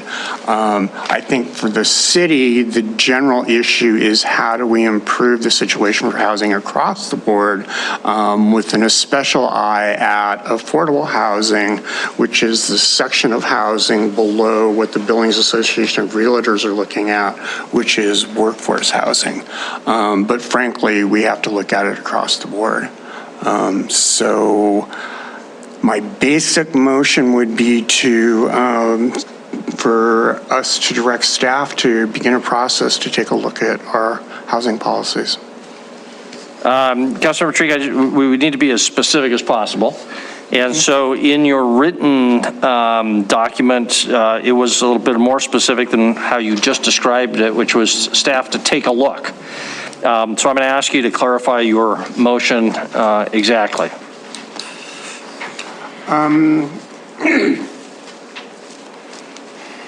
Okay, so basically, the two things that we're initially looking at right now is to bring some vistas on staff to start taking a look at this process and the various different things that need to be done for it, and also to explore a very specific process that the Furman Research Center at New York University has it's called the Local Housing Solutions, and it basically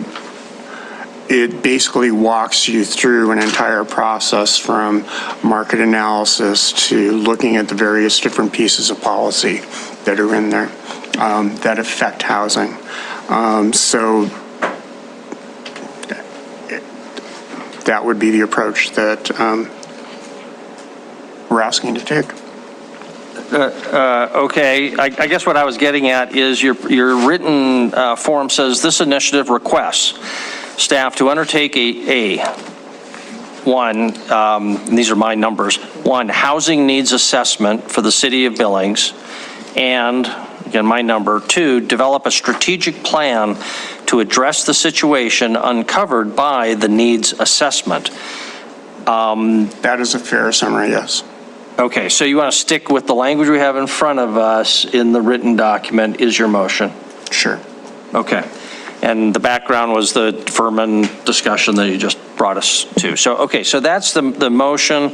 And again, the purpose of an initiative, and here I'm just reading our ordinance, council initiatives, quote, this section of the agenda is reserved for individual council member requests for future legislative or staff action. These shall be limited to giving direction to staff to assist in formulating policies, work plans, et cetera, for future consideration of the city council. An initiative moves forward by majority vote of the city council. So this is asking staff to, 1, undertake a housing needs assessment, and 2, to develop a strategic plan to address the situation uncovered by the needs assessment. Is there a second for the motion? Second by Councilmember Joy. Discussion now on the motion. Councilmember Purington, Boyette, Tidswell. And this is a question, I see that, Wyeth is still there. So Wyeth, do you not have some sort of data put together in planning or in the community development that kind of addresses what these housing needs are, whether it's workforce or whether it's affordable housing? So, Councilmember Purington and Mayor and Council, I guess the answer would be sort of yes and no. I would say we don't have, we have data and we have things that we collect. We have information, obviously, through our community development division, and then housing activity, but we don't have any, we're not focused on this in a specific way. The 2 downtown urban renewal districts, just as an example, a few years ago did a housing analysis just for the downtown district areas, looking at more on the workforce housing side with a specific area median income range. So there's been some work like that we've been involved in, but we don't have anything really developed to that respect aside from the low income work that we do in community development. So as a follow-up to that, Wyeth, would the growth policy, would that not address some of those because we're outdated on our growth policy? Would that issue be addressed in a growth policy? Councilmember Purington and Mayor and Council, it certainly is addressed and is in our current growth policy, and I would imagine would be in a future one that we update. It's at a very high level in the growth policy, so I think what I'm hearing and what Councilmember Tariki's talking about here and the conversations we've had, both I've had with him and then also with others in the community, that there's more. The idea is to drill down more and have some more specific goals and like implementation strategies to address this, aside from the growth policy already says, yes, it's something that needs to be addressed in the city and county. Thank you. Thank you very much, Councilmembers Boyette and Tidswell. So maybe for staff, first of all, is this something that's easy to do? Is this very expensive? Do you think it would take a lot of time, a lot of staff people? I mean, I don't know enough about it to start. Do you have any ideas? I don't know if Chris wants to chime in here too. My caution to this, and we have responded a little bit when we saw the initial initiative information that Councilmember Tariki, was very gracious and sent that out a couple weeks ago, was the idea of, some Vista support, which he mentions, and potentially having Homefront be more front and center on this as the local housing authority with the city involved. I think the concern, our challenge is right now is capacity and staff to to go into this area. Our community development division staff, who would certainly, it would make sense to be part of this, are very much tied to the HUD grant funding programs that we have to administer and we are administering, including some of the community development COVID funds and ARPA funds. So we've got a lot going on, and that their area of administration doesn't, kind of get into this. So, but I defer to Chris as well. Chris Kukulski. So the piece I would add, I mean, nobody, including Danny and I, have gotten to talk about this several times, actually more than just once or twice. It is a big deal. This isn't something somebody cranks out with a couple hours of work. This is a significant project.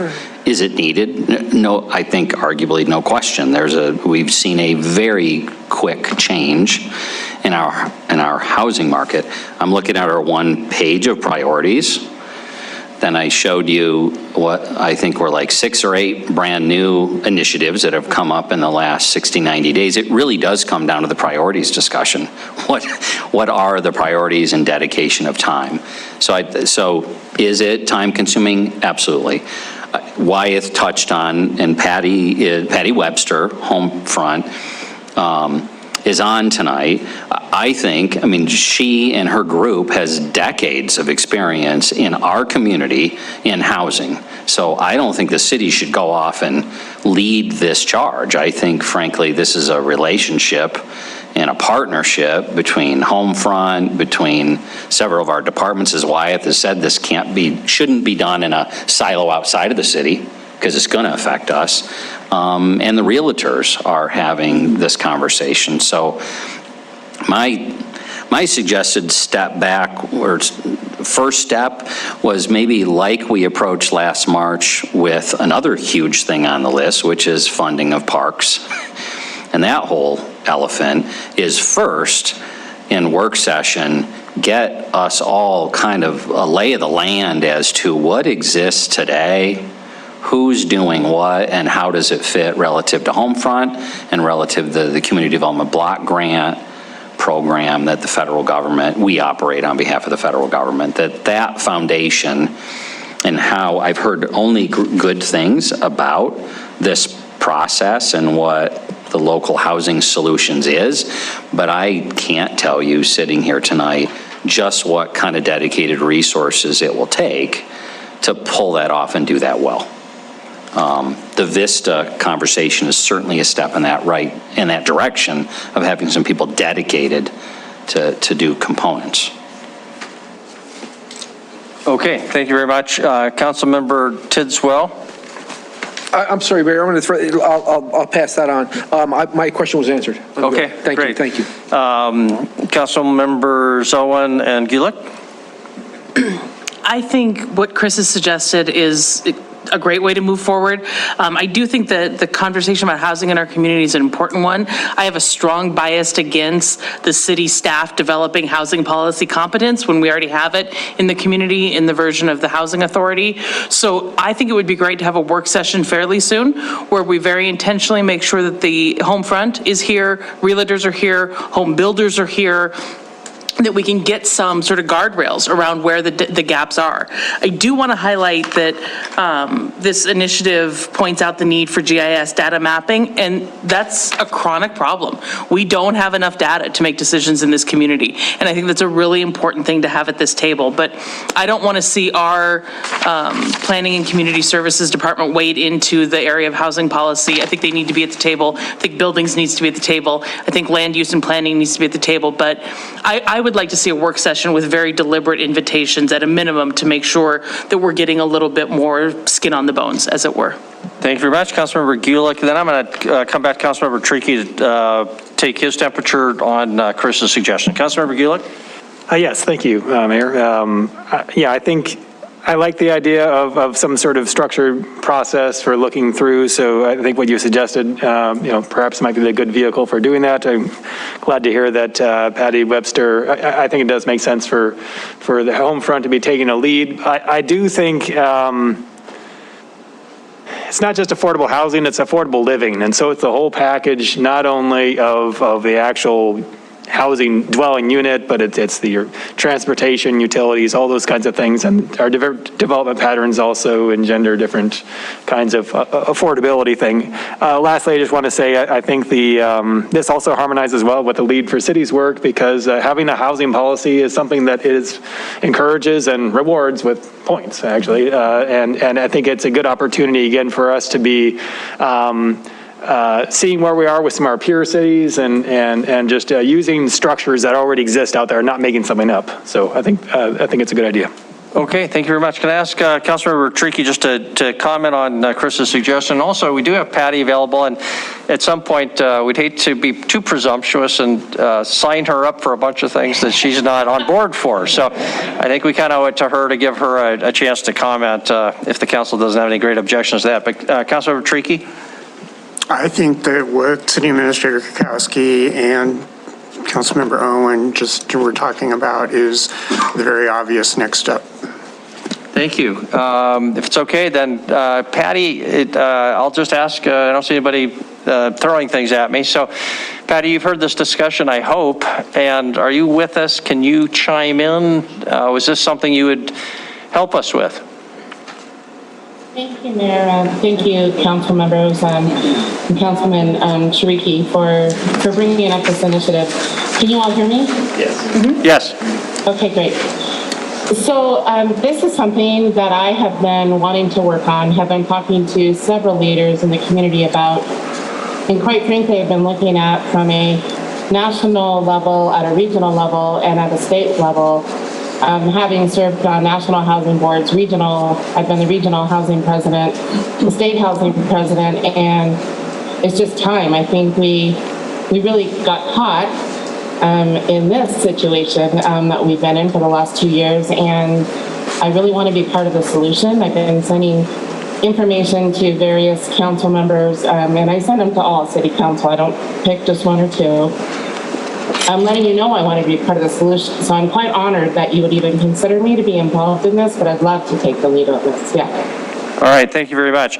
Councilmember Tricky, I'll just remind the board or the council that we have a different motion in front of us. And so my question for you is, would you be willing to withdraw your existing motion and restate it more consistent with Chris's suggestion? What Chris said. Well, we'll get a little more specific. I would like to withdraw my previous motion and make a motion that we direct staff to put housing on a future, as soon as possible, work session and invite important members of the community in order to be here at the table, including realtors, developers, and so on. Does that cover everything?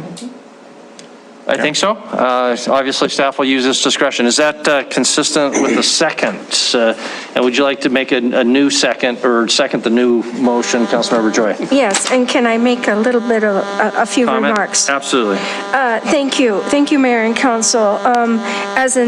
As the mayor kind of enumerated, talking about a housing needs assessment and then second, strategic plan, because you can know what you need, but without a plan, you don't get there. And so there are really two parts of one thing that have to come together. I think there's a tremendous amount, I absolutely support having the people in the room who do this work. There's a tremendous amount of imprecise language that gets used.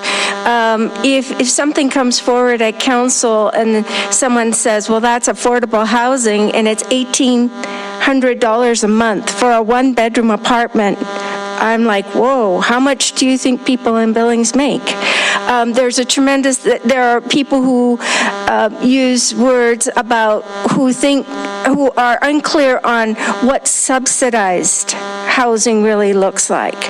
And so there are a lot of perceptions, there are a lot of words out there that are very often used that don't describe the problem. They describe what people perceive to be the problem, but is really very imprecise. So I think this is absolutely necessary. I think it's very helpful for members of council to know what is affordable housing, what is market rate housing. Market rate housing means that a very specific thing, workforce housing, those are all really specific. And the income that it takes in order to live there is really where the rubber hits the road. $1,800 a month, you will not make it at $21,000.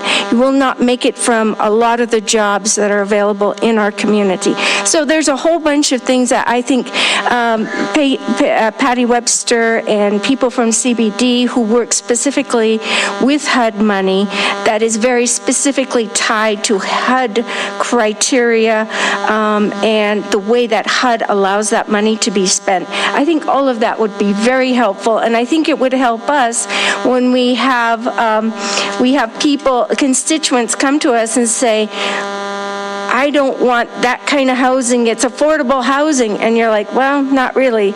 If it's market rate, you really aren't going to have a lot of people living there unless they have 10 roommates, because our income would not support that. So I think this is a great opportunity. I think the more we dig in, the more difficult we'll find it is to implement good strategies and solutions. So thank you. Okay, thank you very much. Any further discussion before we proceed to a vote? Don't see any, so the new motion, you remember, is to... Oh, I'm sorry, Councilmember Neese. Councilmember Neese. Yeah, sorry, I'll try to speak up more. So I'm thankful that you changed the motion. I couldn't support the first motion. It was really approving something for the staff to move forward on without, really discussing and digging into it. I think what Denise brought up is very important. We hear that those comments all the time in council about affordable housing, and we know it's not affordable, at least not for a lot of people we know. But I think that this needs to include the discussion of quality housing. I mean, you can go rent something in City Billings for $500 a month, but you wouldn't want to live in those conditions. So it is something that we have to look at when we talk about the housing needs of our city and what the condition they are in. I am concerned about that, and I think the prior council member Yakowicz talked quite a bit about that. When this is looked at, I would like to look at that portion of it as well.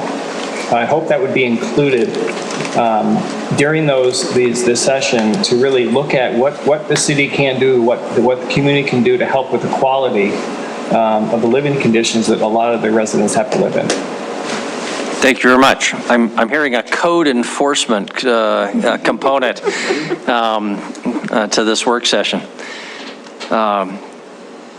We should be able to get through it in half an hour, though.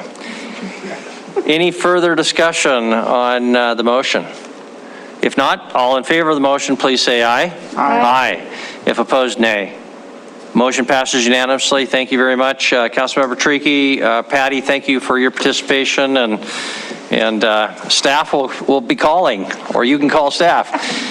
All right, thank you very much. That means we're at Councilmember Gulick's initiative. Councilmember Gulick, and I apologize. I think I have a copy, but I don't know that anybody else does. So I'm the one who needs maybe an apology, but I guess I just didn't understand the process and how it all gets distributed or whatnot. But per our discussion at last week's work session, I'm interested in making a presentation to the council.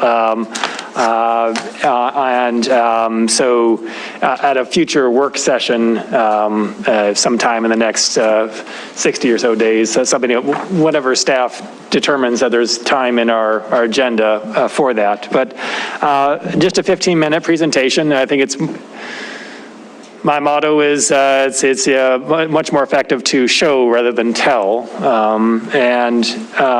But just a little background on what this presentation would be. I'm calling it high performance cities. And so since 1980, the cost of services here in Billings has risen more quickly than our tax revenue has come in. And so that's meant that we've had to go back to taxpayers to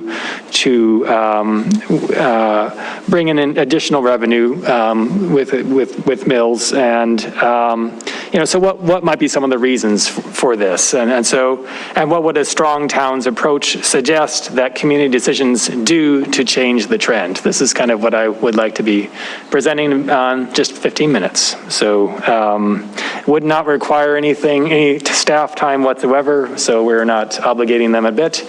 It's just your time. So, and I guess with that, I would move that you grant me 15 minutes on a future work session to present on kind of a strong towns approach. Okay, so the motion is to give Councilmember Gulick 15 minutes to make this presentation at a future meeting, presumably to be determined by staff and probably a work session.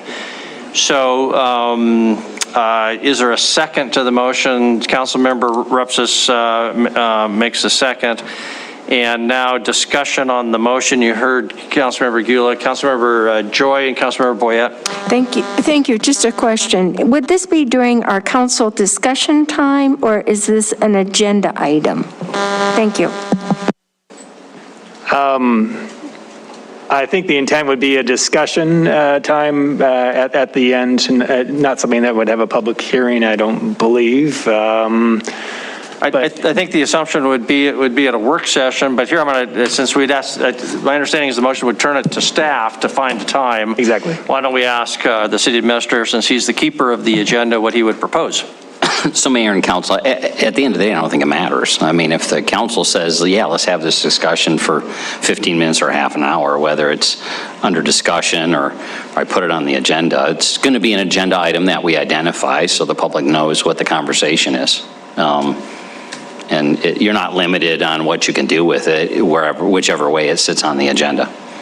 Okay, Councilmember Boyette, Councilmember Purington. So Chris, is there, or Gina, or Kevin, is there any precedent on council members doing presentations, or do we set a new precedent, or is it okay? It's not a big thing? My opinion is it a new thing? It is a new thing, but is it a bad thing? I don't think, I don't know.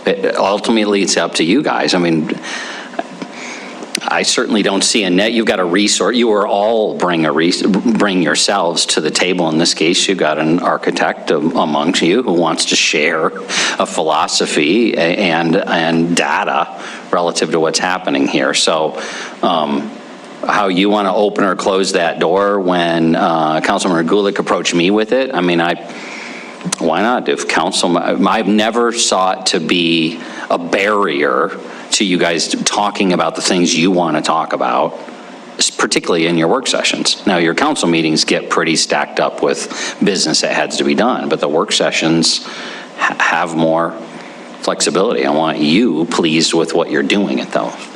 Okay, thank you, Councilmember Purington. I guess this is supposed to be for a council initiative, and so my suggestion would be is that, because we don't know what the initiative is. I mean, Danny kind of spelled his out on the initiative form. So my suggestion would be in providing a little information about what Strong Towns approach is, because it is that telling. And then if council is willing to pursue the initiative and a presentation, that's where I'm kind of going, is that this is a council initiative, and what you're presenting to me is not a council initiative. Thank you. Okay, thank you very much. And Councilmember Repsis? Yeah, so I seconded this motion, and I just want to be clear that I think it's good for all of us to be bringing ideas forward. We all have our different perspectives, as Administrator Kukulski said, and Councilmember Gulick is very interested in strong towns, and there are a lot of good ideas in there. For me personally, what I want to get out of it is moving forward on getting a cost of services study. And I see this as a good first step to making sure that that's on the agenda and priorities and budget for this coming up year. So I'm being pretty upfront with that. I'm looking forward to seeing that. I think it's going to be a valuable tool for us, and I think it's going to be one of the outputs of his presentation. So thank you for bringing this forward. Councilmember Shaw? Thank you. Everything that Tom just said, but also I just wanted to say, I actually really like using the initiative process for this because I feel like it means that we can't just one-on-one go to Chris and say, hey, I want, 30 minutes to do this, and Chris is suddenly like stuck trying to schedule everybody in, but only if, the majority of us say yes. So I think, for me, it's very fitting, and I would hope that if other people have suggestions or want to do something like this, we would go through the same process. I will certainly support this. Okay, thank you. Any further discussion? Council Member Neese. Thank you, Mayor. I understand, and actually I agree this is the proper place to put this on the initiative. I wish, I haven't had enough time to look into what this initiative is. This is just coming to me now as Strong Towns, and really, in essence, it's really cost of services study, as Tom said, which in a lot of the sense I do support. But I'm concerned we haven't had enough time to look at it. The mayor runs the meeting, so during work session discussions, it's really up to him to limit the time. However, if we as a council approve this, I'm assuming you said 15 minutes. We're going to set the clock for 15 minutes, and that's what you do. After that, no more talking. Sure, there'll be discussion afterwards, but your presentation, no more than 15 minutes. I'll hold you to it. Someone's got to hold you to that. Yeah. Presentation may be 15 minutes, but the discussion may be 6 hours. So we hope that's not the case. But Councilmember Choi. Thank you, Mayor and Council. I think it was during our training, some of us had Lean Six Sigma, or maybe a different training, where we were really encouraged to think outside the box, to be more innovative, to try and bring about not just efficiencies, but innovative thinking. And so that's where I'm at with this. This is a little outside the box. Good. Nothing bad can happen from being a little bit outside the box. So I will support it. Thank you. Thank you. I'll just comment that Councilmember Gillick did pass me a copy of the form, and I apologize. I should have stressed to him to get it out to everybody. I just went to I just Googled Strong Towns. There's a Strong Towns organization of some type, so people should feel free to check them out. I did it very, very quickly. It was pretty general stuff, nothing that anybody would find particularly objectionable. They purport not to have a partisan bias. That's their position. Whether that's true or not, I have no idea. But a lot of it, there's sort of a statement or two. I forget what it is, just a statement of efficiency, or they have a couple catchphrases. So I don't know if that's why we'd have the 15 minutes, I guess. But there is an organization out there with that name. And Councilmember Gillick, you want to just comment, and then let's proceed to a vote, because we're already past 9 o'clock on this short meeting. So the founder of Strong Towns is Charles Marone, better known as Chuck Marone. He was a civil engineer, land use planner, actually fiscally very conservative, and was kind of politically quite conservative as well, and somewhat changed, but over time. But it doesn't matter. That's immaterial. I think what he brings is really an approach that I think unites a lot of people. And in fact, he is coming to Billings in April. We'll be here for the downtown Montana Downtown Alliance or Association conference here,